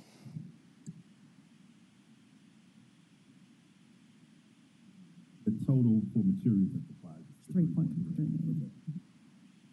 So we can break it down by contract line. Okay. Our HR performance metrics for FY27. I am pleased to announce that we did implement an HR dashboard that we review monthly metrics with our HR managers and supervisors, just to kind of take a look at what we're doing well and what we can improve on. And some of the things that we currently look at monthly are our time to fill, our AP performance, how many employees are attending trainings, the number of calls we receive in our benefits call center and how quickly they are processed, and also safety audits that are performed throughout the organization. Our newer budding initiatives for FY27 in the general fund is leadership development. We do want to expand leadership development to include new programs. Also, we want to include, we're starting management one-on-one for our new managers and supervisors so they can just learn city government.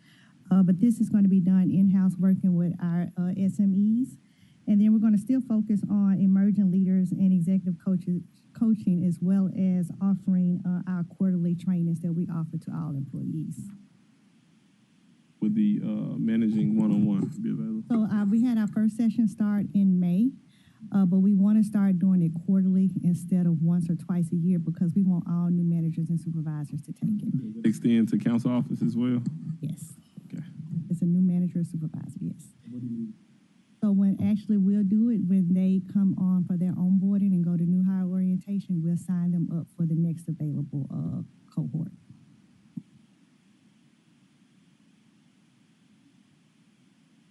Our next new budding initiative for FY27 General Fund is our HR business partners. We have already, the HR BPs now report to HR, and so we're going to continue to develop consistency and continuity throughout all divisions as it relates to HR policies and procedures. And then we also have employee engagement as a budding initiative. Like I said, we're going to implement an engagement survey. We're also implementing state interviews because we want to know what will keep our good employees here. We're going to still continue our E3 program and our Say Yes Awards. And that concludes my general fund. Does anyone have any questions for the general fund? Appears all hearts and minds are clear. You can get the next one. Next up is our healthcare fund.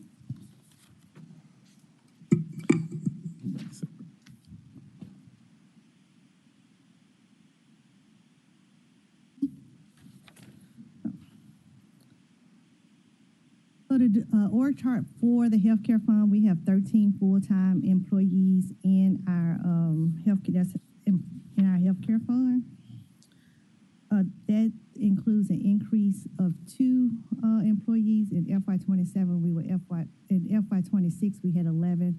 We're asking for 2 for FY27. One we are absorbing from parks, and the other position is that we had a recently vacated supervisor role that we're splitting into 2 analyst positions.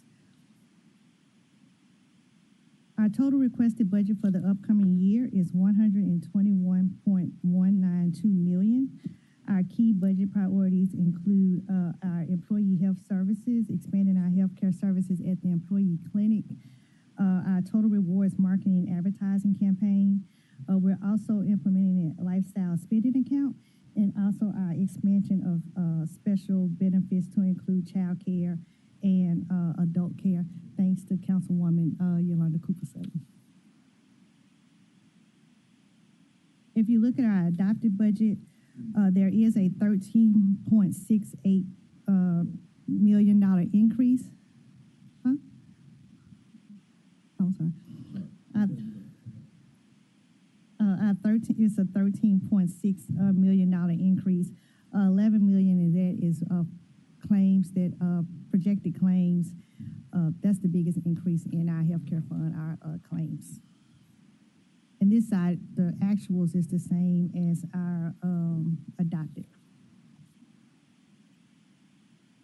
Key drivers driving the total healthcare fund is that healthcare claims are forecasted to increase due to rising utilization and overall healthcare cost trends. And so our key performance indicators that we use to be measured success is that we're going to increase utilization at the Employee Wellness Center, and then we also want to increase participation in our wellness incentive programs. New or budding initiatives for FY27 is you should have received an invite to our clinic expansion opening for Thursday. We're expanding to include physical therapy, nutritional services, and we're going to be opening the clinic on 2 Saturdays a month to get more employees to use the clinic to ultimately reduce healthcare claims, improve employee health, and increase participation.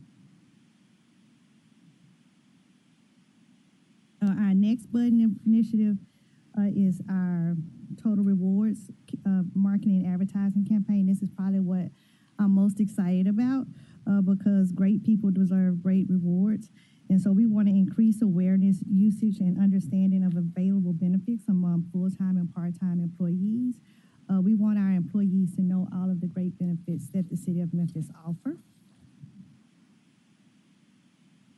Our challenges and risks with the healthcare fund is that we do have rising healthcare costs and no increase to employee premiums. Premiums have not been raised for employees in 9 years if they are on a select plan, and we have not raised premiums since 2023 for employees on the choice plan.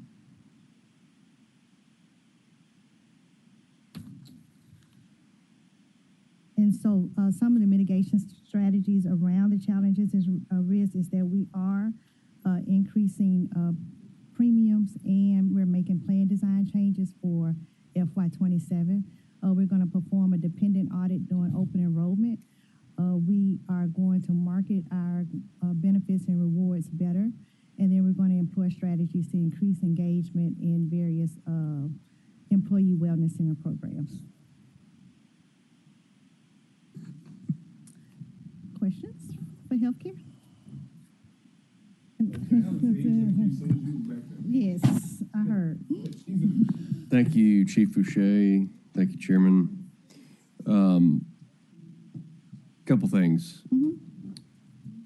So, colleagues, this is more for colleagues, like when we talk about employee pay raises every year, well, in effect, every employee's gotten a pay raise for that was not stated since 2017 for those on the select plan and since 2023 for those on the choice plan, because we didn't charge any additional in premiums. So that in effect was a raise, whereas if you compare us to sister municipal governments or the private sector, I'd be willing to bet that most all of them have increased the employee share of the premiums paid. So that being said, do you have a dollar amount if we switched and we didn't give a choice anymore and we switched everybody to one plan, what we could save? We looked at that, moving all employees to the choice plan. If we move actives and retirees, it was only a cost savings of about $300,000. All employees just to the select plan. 300,000? Oh, well. So,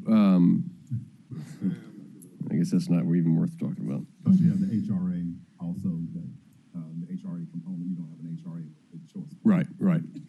So, but projected $11 million rise in claims for FY27. That's a huge jump. Are we, one, if you could just maybe explain why you think it's going to be such a big jump, and also how, our clinics are playing into that and how we think that we can forecast that they will save us in some of those areas for active and retirees.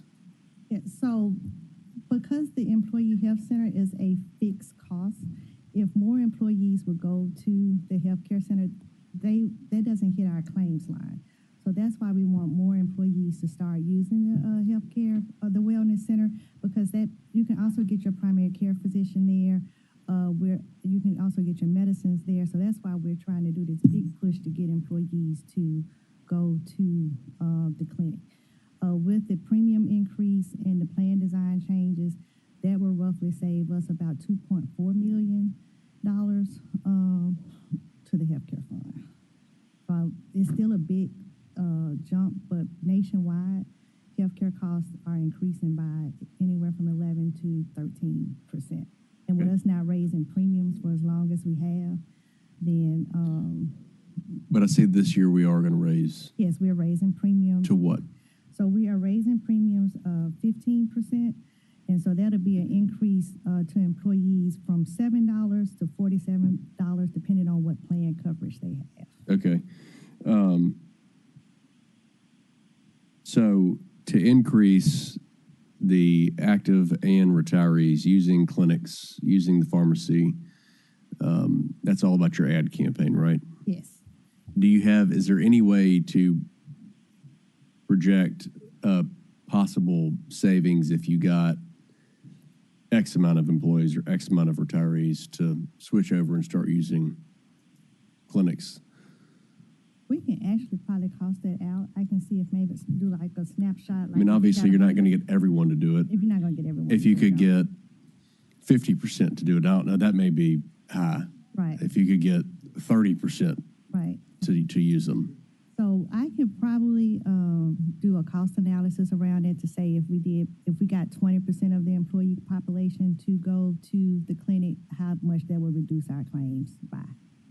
I can work on that.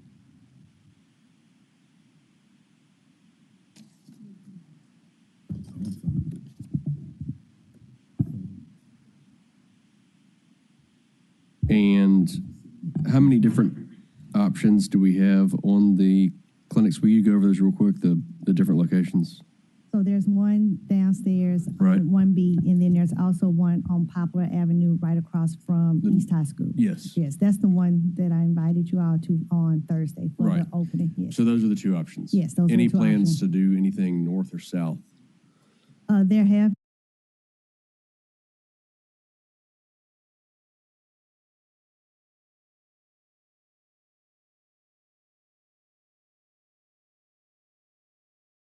Okay.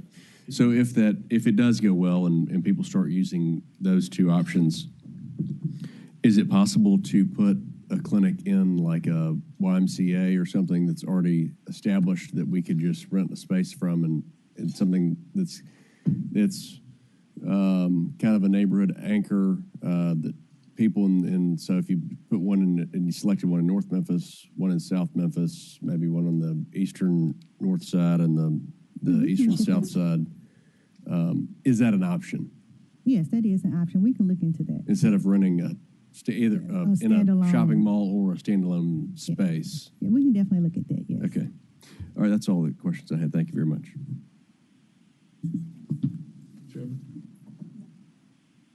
I have one more budget. Oh, I'm sorry. I can't read your hand, right? My question is on your clinics that you have. So are you counting or is insurance being billed for those visits, or are those visits free to employees? It's free because it's already a fixed cost in our So it's budget. our fixed cost. We're not. So if you're working in that clinic, okay, you're not making more or less money whether you see more people or fewer people, correct? Correct. So essentially, we're paying people by the hour there. And how many people are our practitioners actually seeing per hour in each clinic on average? I actually don't know that. So the reason I'm asking that Yes. is before you look at expanding, you need to make sure that you've actually maximized your personnel and they're seeing people. So as we hire people, that's more fixed costs. And even though people coming through may not cost us anything as far as a bill coming from a clinic, that fixed cost, unless it's very efficient, can be high too. And we need to know what that is. Right, and so right now they're fully staffed, so we're not looking to bring on any more staff. If they're fully staffed, and that means each clinic has, So they have a nurse practitioner at each location.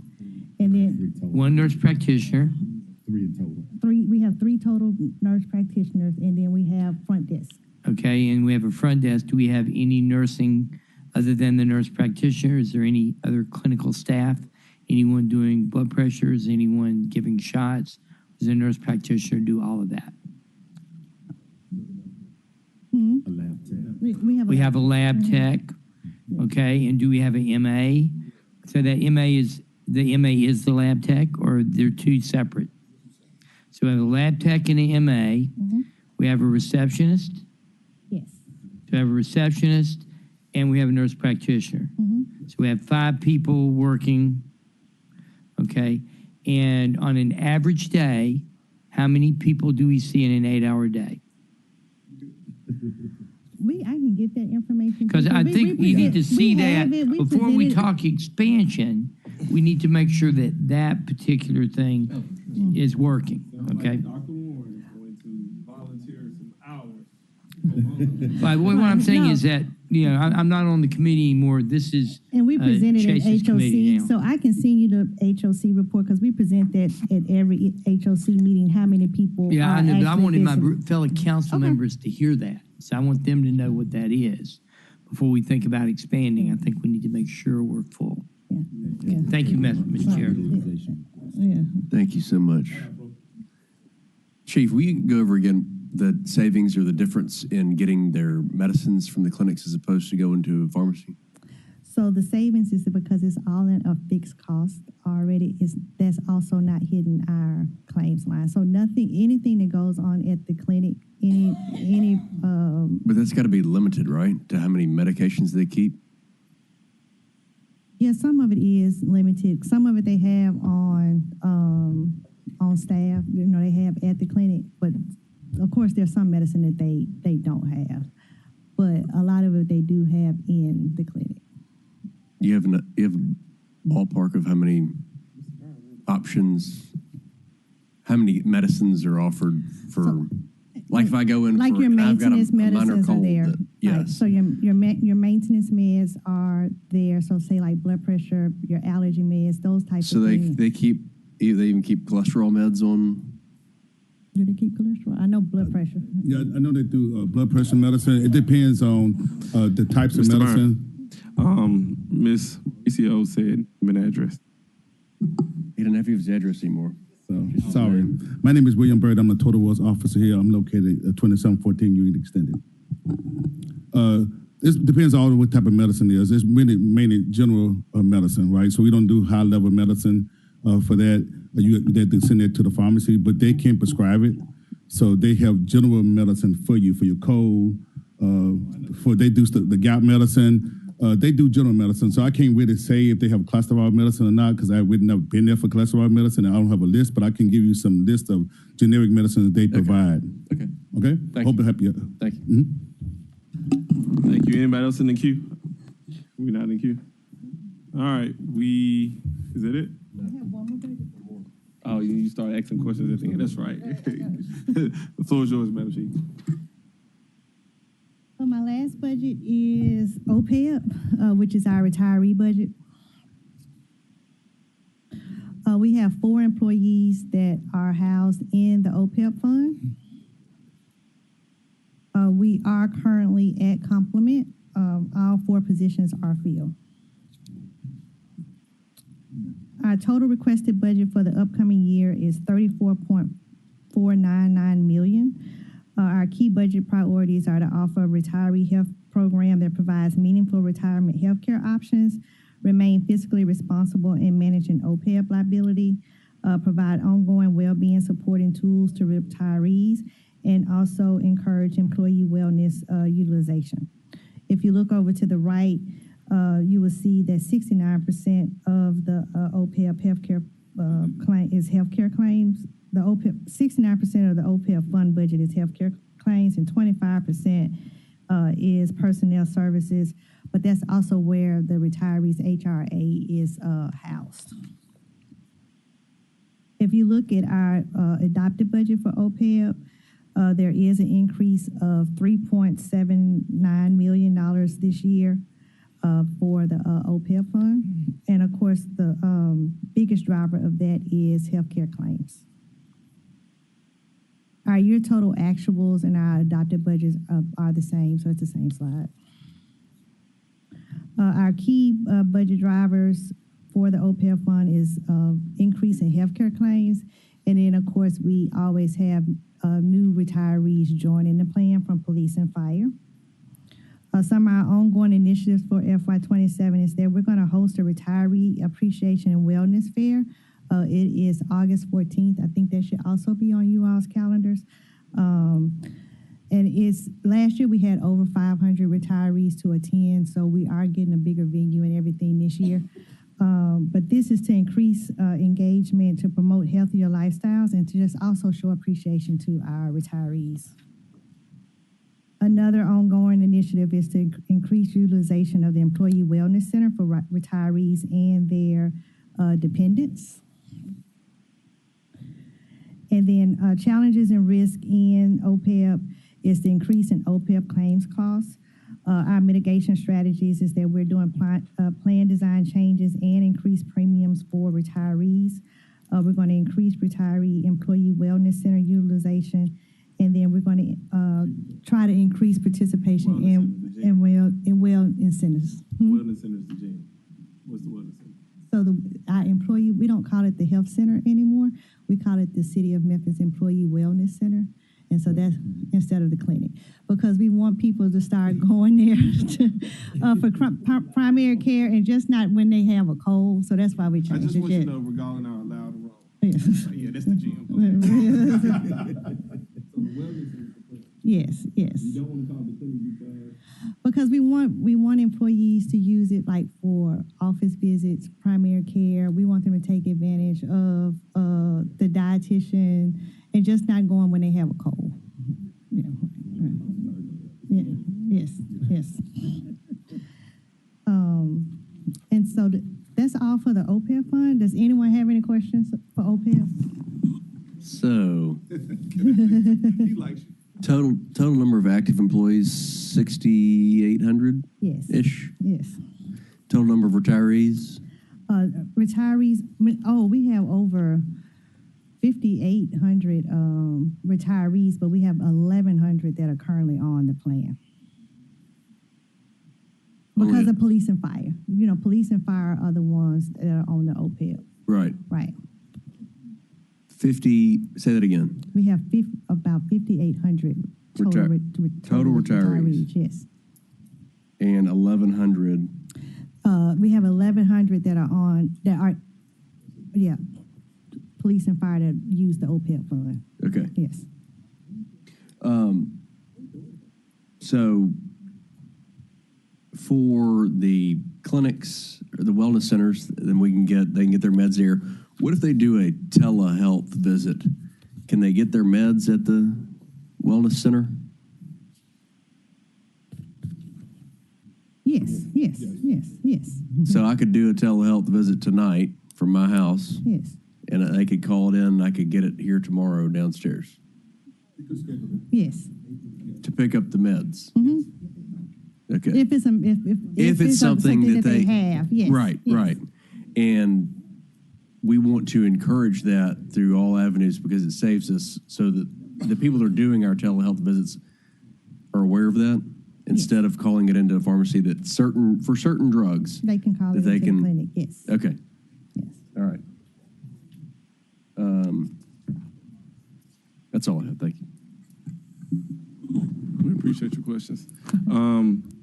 Anything else, Council? Since we're fully present today. Oh, thank you. Thank you, Madam Chief. Thank you. Burns, appreciate you too, brother. Really appreciate it. Councilwoman Logan, you still with us?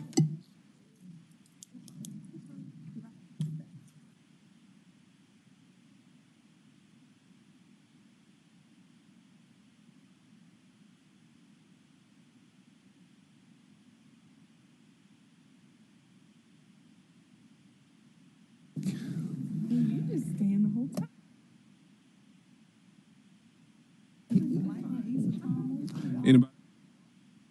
Anybody else want to come down? Community enhancement? No? All right, there's no community enhancement today. Yes, they are. Oh, okay.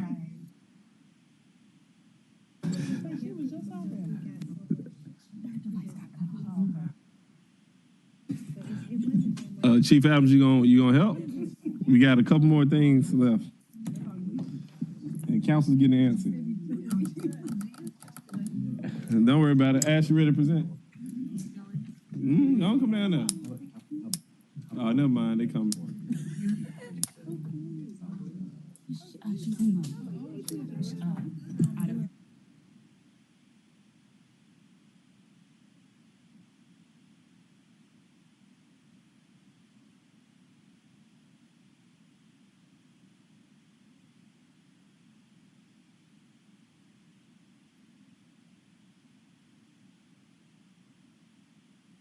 All right, we're gonna take can we just recess until tomorrow? We'll be anyway. Okay. Nobody wanna listen to me any. All right, 5-minute break.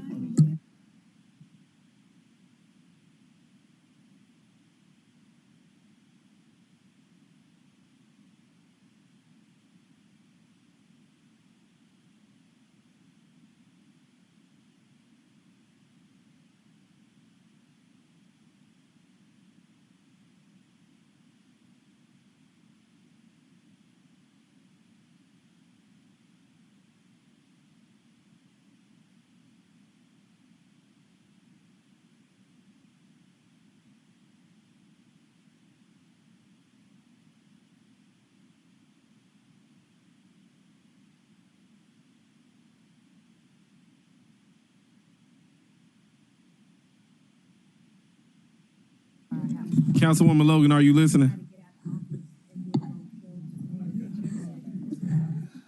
Yes. Be sure to ask all your very good questions to the council staff as they present the city council budget. They have some things in there that I am highly concerned about, and I say that with all sincerity. I'm playing. I'm saying to get jest.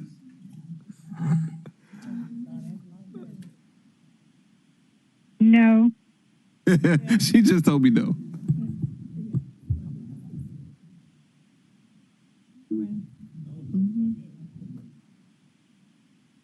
Ashley Hayes, 125 North Main Street. Excuse me, Ms. Hayes.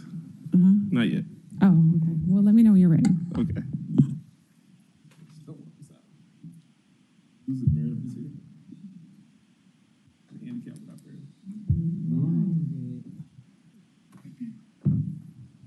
Have a suitable replacement. Her name is McGall. Chief Hayes, floor is yours. Ashley Hayes, 125 North Main Street, and I'm joined by Meredith Keaton, 125 North Main Street. Good afternoon. On the behalf of the Legislative City Council, today we're going to be presenting the FY27 operating budget. This budget is inclusive of a $3.8 million request. Our first slide.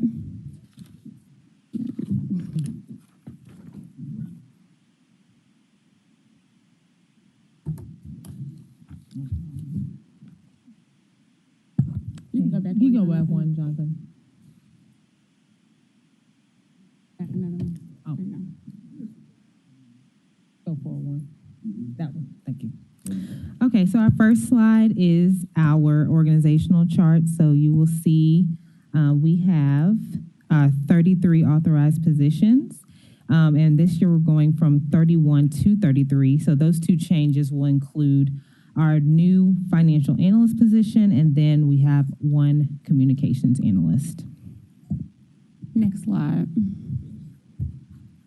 Our authorized complement is increasing from 31 to 33. This is inclusive of the financial analyst as well as the communications analyst. The financial analyst, this is a new hire for the first time. The legislative division will be dedicated to budget discipline, tracking projects, and financial accountability. This closes the gap we've had in oversight capacity. And then for our communications analyst, this is not a new hire, it is elevation of an existing role.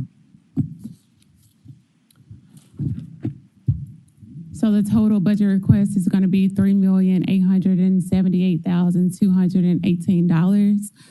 This targets our 4 priorities. The first priority is going to be engagement, amplifying Memphis civic voice, and that's one of the responsibilities of our communications analysts.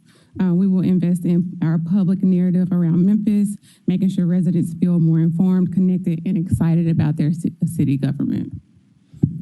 Our second priority is fiscal stewardship and project accountability. So that is going to be in the wheelhouse of our new financial analyst who will give us real-time visibility into how we're spending, tracking projects, and delivering value.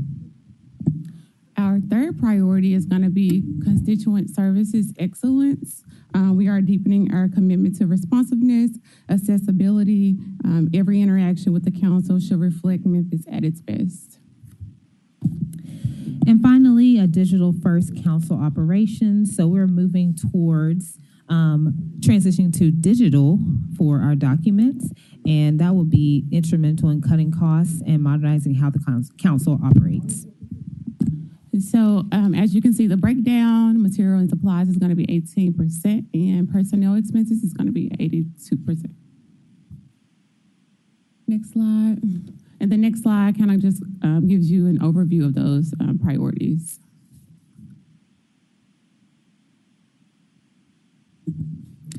All right, the next one you will see is our historical budget comparison for City Council. You'll see for our FY27 proposed, the only elevation we'll see is personnel, like we mentioned, for the financial analyst and communication analyst positions, and our M&S will be flat. Next slide, Jonathan. All right, so our key budget drivers are inclusive of personnel, M&S, inflation, and leaner contracts, which we've already discussed. You can keep going, Jonathan.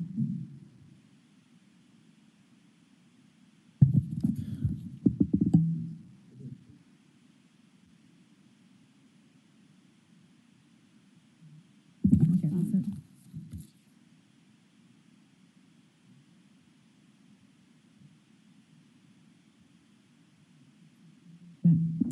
All right, so outcome 1 will be civic engagement.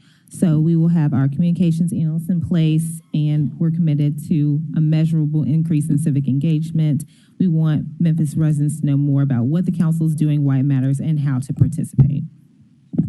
Outcome 2 is going to be financial transparency. Our new financial analyst will give us real-time project tracking, no more guessing where we are mid-year. Council members and the public will have a greater confidence that funds are being spent more responsibly.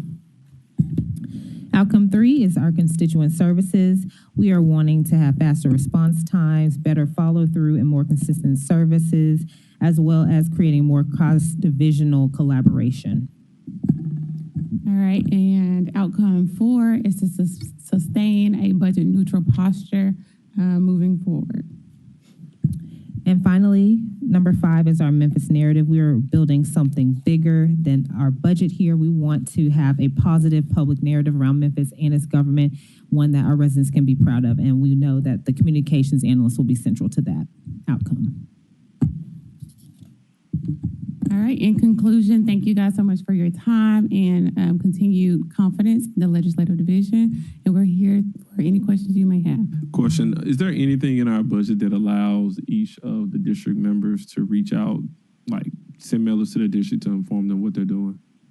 Because I know on the county commission side, each county commissioner has, I think, about $10,000 so they can do printed mail to the district to inform them what happens.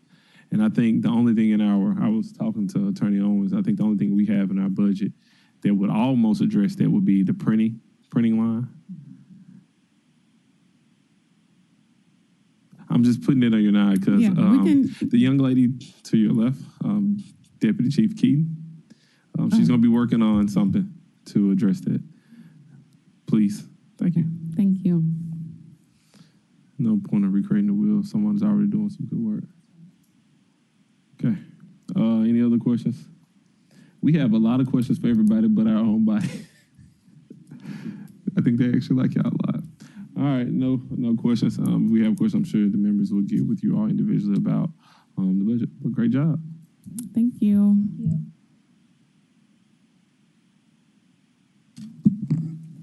Community enhancement.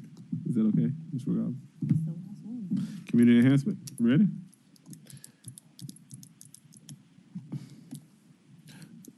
So,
there's a word that I like to use.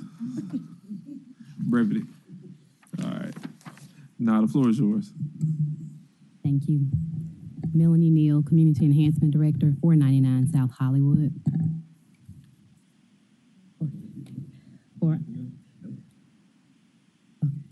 For our FY27 budget request, our first page just outlines our current structure. We did add 3 service centers for our code enforcement operation to ensure that we're tracking expenses specific to residential code enforcement, commercial code enforcement, and our special operations department, which consists of our board ups and demolition processes, as well as our court cases. And so we decided that it would be better served for those particular employees, as well as that assigned budget for each of those service centers to be broken into 3 different service centers. So that's why we have a few more service centers than we've had historically.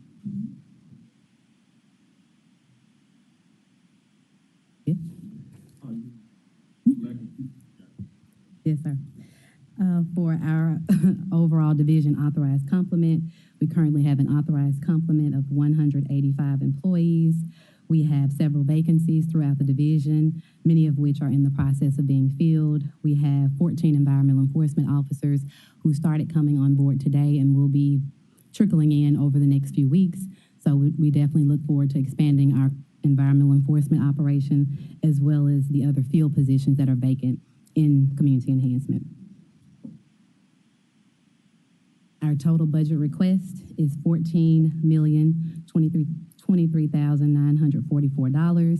The breakout of our major spending categories, a little over $12 million in personnel expenses, a little over $4 million in materials and supplies, much of which is devoted to demolition, board ups, and grass mitigation services, and we have $43,000 in our grants and subsidies category.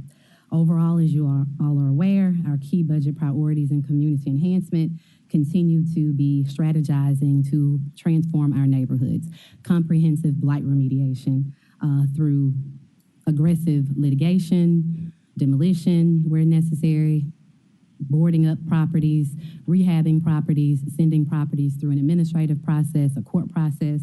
So overall, our strategy is to be as comprehensive as humanly possible. If there are thoroughfares that need attention, we've launched our corridor revitalization program a couple of months ago. So we started in the Lamar corridor. We've moved to the Crump corridor, and we'll be moving to the Austin P corridor.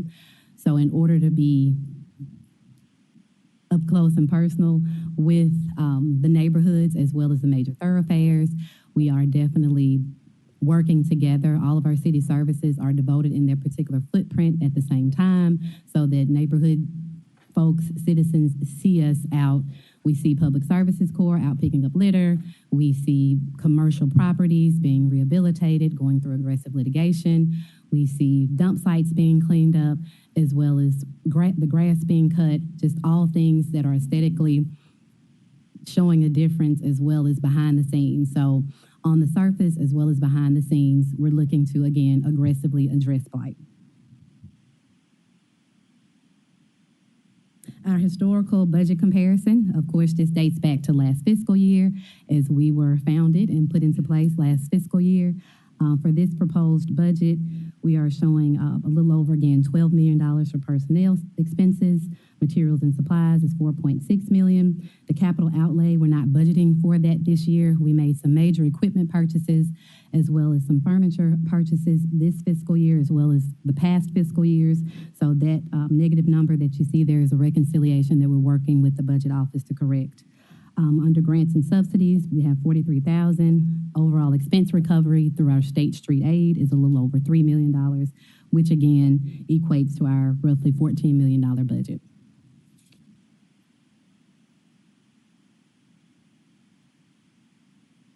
As I mentioned, this page just outlines our current forecast for our current fiscal year, as well as our proposed budget for the upcoming fiscal year.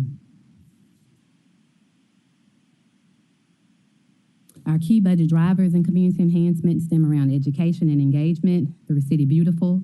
We are attempting to increase our Adopt-A-Series. We're working to launch an Adopt a Vacant Lot program, as well as more education for all levels of the schools. We're looking for just any prevention programs so that people are more engaged. So they volunteer more, there are more events, just more beautification projects. So wherever we can get all hands on deck and we don't have to exhaust city resources, we're looking to grow those efforts.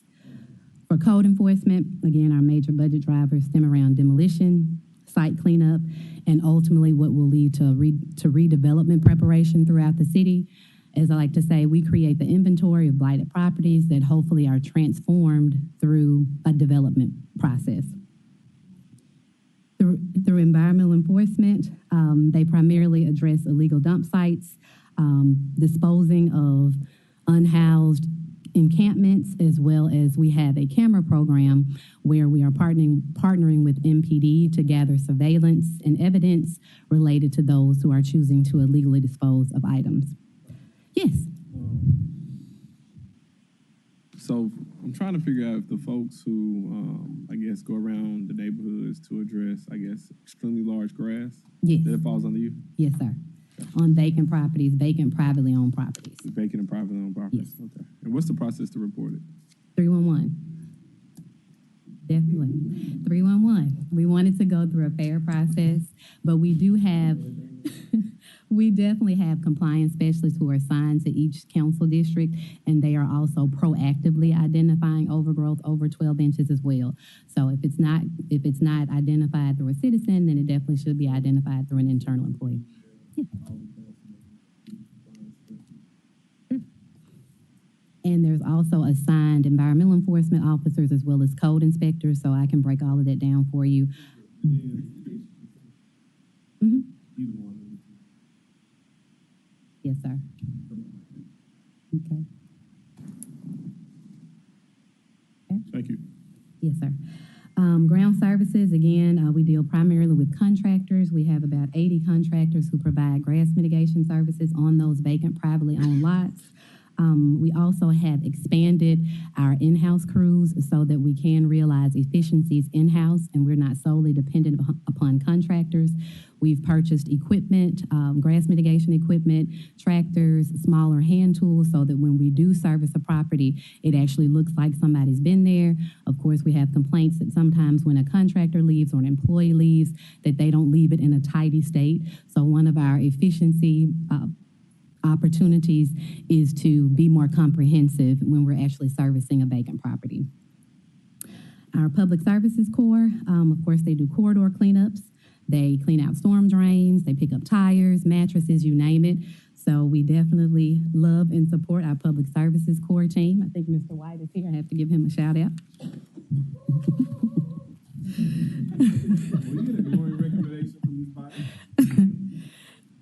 Okay, for our key performance metrics for demolition and board ups just over the past few years, we're currently at 130 demolitions for the fiscal year.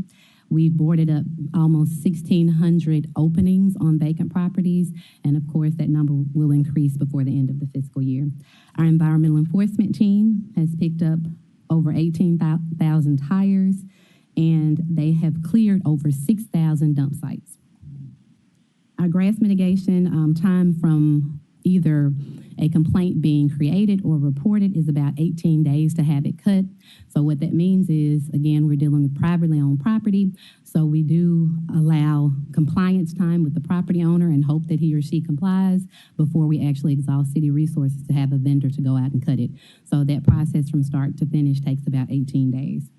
Our public services corps team has collected over 220,000 pounds of debris, which is very, very huge, 220,000 pounds of debris since the fiscal year started.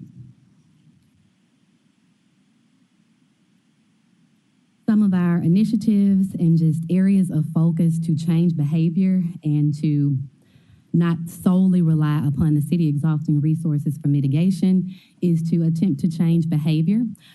We will be adopting or enforcing our International Property Maintenance Code, which allows us to charge fees for each violation that we enforce in community enhancement. So we'll be bringing that fee schedule before this body to finalize those fees, and we're working with Paymentus, which is the company that will allow us to invoice and collect fees for bad property owners, for those who are in violation, along with the notice or the citation to environmental court. You'll also be on the hook for the cost of being in violation, as well as the mitigation services.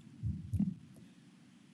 For some of our goals, again, is to address chronic offenders wherever there's an opportunity to work with MPD or fire on chronic nuisance properties.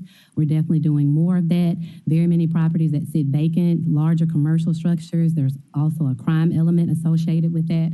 So we're looking for opportunities, especially along the corridors, to just ensure that properties that have sat vacant and harbor crime and just other activities, we're looking to be more aggressive to just, again, tell the story of, we're here, we see you, we want to ensure that property owners are held accountable, and you can't just sit on properties and continue to see a steady decline in how the city looks.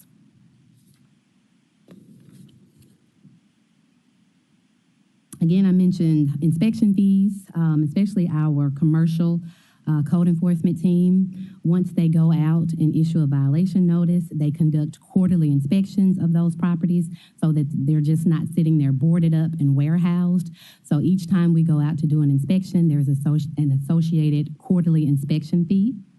We're also looking to, again, partner for just any type of neighborhood development, any type of engagement, any opportunities that allow available resources for moving the city forward, for moving the needle, for seeing less blighted neighborhoods. And we're continuing to work on initiatives like our neighborhood impact tour.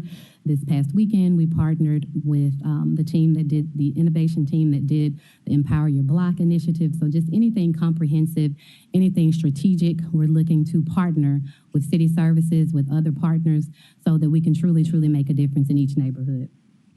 Again, I mentioned environmental court fines and fees, so that's definitely an initiative that we will be launching, again, as soon as we finalize that particular fee schedule, as well as implement an agreement with the contractor to provide that service. The last slide just talks about any challenges and risks to our overall division if there are budget reductions. Of course, it's mitigation services.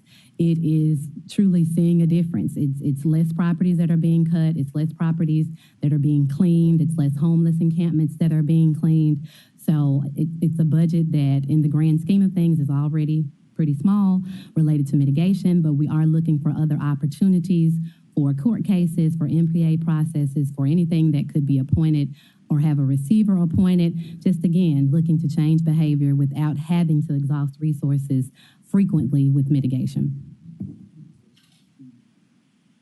Please don't cut my budget. Yes, sir. That's definitely what that interpreted as. Councilman Canal, I just want you to know. Thank you, Chairman, for the opportunity. What do you want me to do? Between us and between leaders. I'll be brief. So, colleagues, I don't think that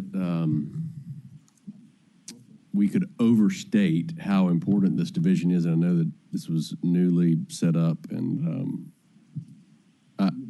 hats off to you, Director Neal, but also Telly White, as I've said many, many times before, but all of your team, Mr. Muhammad, how responsive you've been and the great work that your team has done.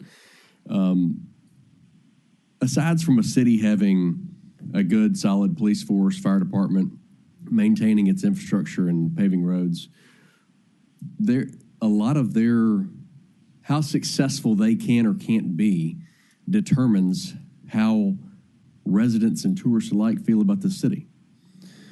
So we need them to be successful. I would like to see, and I know that we're starting out and there'll be some changes and modifications as we go, but I would like for us, and I know money's tight, right? But I would like for us to look at ways to expand this department because of the importance of it. Like I said, just for the way that people feel driving through the city, whether you live here, whether you're a tourist visiting, is keeping our city blight-free as possible and cleaned up as possible. And the hard work of your team and the responsiveness from whether it's a 311 complaint or whether it came from one of us on this body, is much appreciated. It's appreciated by the residents. Although the residents don't necessarily know you face to name and get a chance to meet you and shake your hands, I can tell you that you make us look really good when we forward a complaint to you and it's handled quickly. And they are very much appreciative of the work that you do. So again, this is a very important division to me. It should be a very important division to all of us. It's a very important part of municipal government in having a thriving city. So that was all. I didn't have any changes except to say thank you. And I would look to hopefully find ways in the future to increase the budget so that we can enhance this division even more. Thank you, Chairman. I think Chairwoman is going to echo some of the same sentiments shared by you, Councilman Canal, Chairwoman. I agree as well that this budget definitely needs to be increased. I just want to commend you, Director Neal, and your awesome team. You all do a wonderful job. Your response is just fantastic. And I was so excited to see, we asked them to invest in more equipment. She did it. I mean, they had some big old grass cutting and butch hogs and all kind of stuff. For the weeding, have those for the to cut down on the weeds so you won't have to cut as often. Beautiful first-class equipment that we won't have to lease and we won't have to hire additional contractors. And it was just awesome to see that investment in equipment. But I definitely agree. There are certain areas that need to be hit every day. The airport, Graceland, Stacks, Liberty Park, the zoo area. Those are some areas that we really need to aggressively and intentionally make sure that we're placing people in those areas so that it will look good for our city, for our tourists and all of that. So we need to find them some more money in this department. It has to be a focus. I will, to quote This Chief is a Person. priority. To quote Chief Person, the value of a penny is 1.8. Chairman Martavius Jones would say that, you know. Gotta do what we gotta do. So a couple cents. Chairman Canal. I'll let you make that motion. Oh, I'm just letting you know it's coming. He's so kind. I'm just letting you know it's coming. The value of a penny is 1.8. Councilwoman Cooper, say you want to take us home? Oh, I'll take you on in.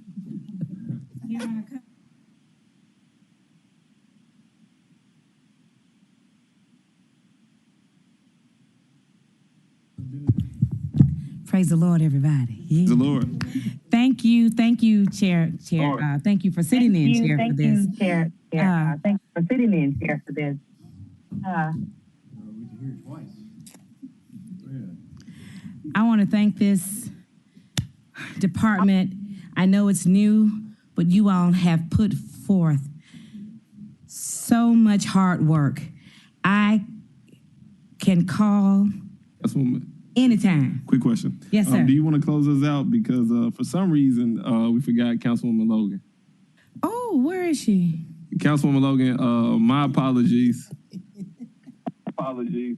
Yes. Yes, thank you. I can wait till Councilwoman She ready to finishes close her- us out, though. Yeah, I'm ready to Or- close. Let her go on, 'cause she have a lot of. Okay, I'll go ahead. I have 3 questions. I told One you she got a question lot. is, well, first of all, I want to say thank you so much for all you do. I appreciate the fact that you all understand how important your department, your division is, and I'm grateful to Mayor Young for creating this division because it is just as important as all the others. And so, one thing that we all know and we all feel is the cry of the community and making certain that things are clean and making certain that illegal dumping, all the things. However, we do need to help change the behavior. So there are a couple of things that I wanted to know. Does your budget include beautification along with blight mitigation? We have. Hello? We've primarily depended on. We primarily depend on. I'm sorry, you said what? We've primarily done beautification around primarily, volunteer done efforts beautification related to around Memphis City Beautiful. volunteer efforts So we don't have related to funds that are Memphis City Beautiful. specifically earmarked for We don't have beautification. funds that are specifically earmarked for beautification. Hey, Councilwoman Logan, you doing something? If you don't, Councilwoman Logan, Yes. you doing something? Cut something off, please. Something off, please.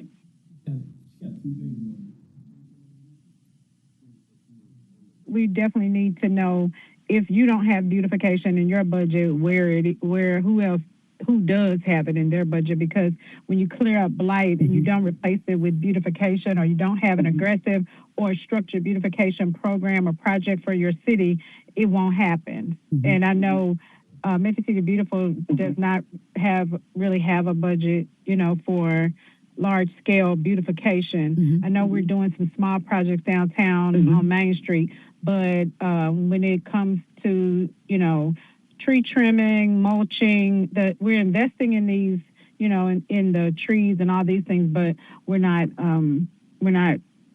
doing what we need to do to maintain them. That's the next thing is, do you all have a digital way of tracking the projects that you're working on? We currently do not. We currently do not. We currently do not.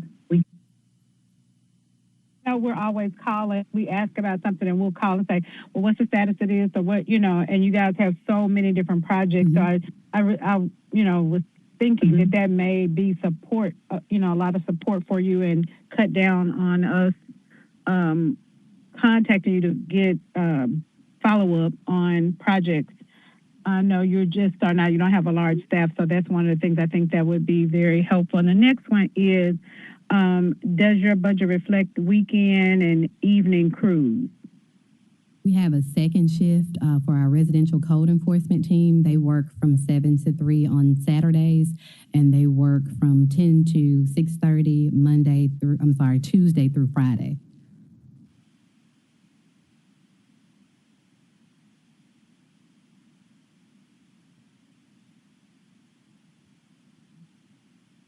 Okay.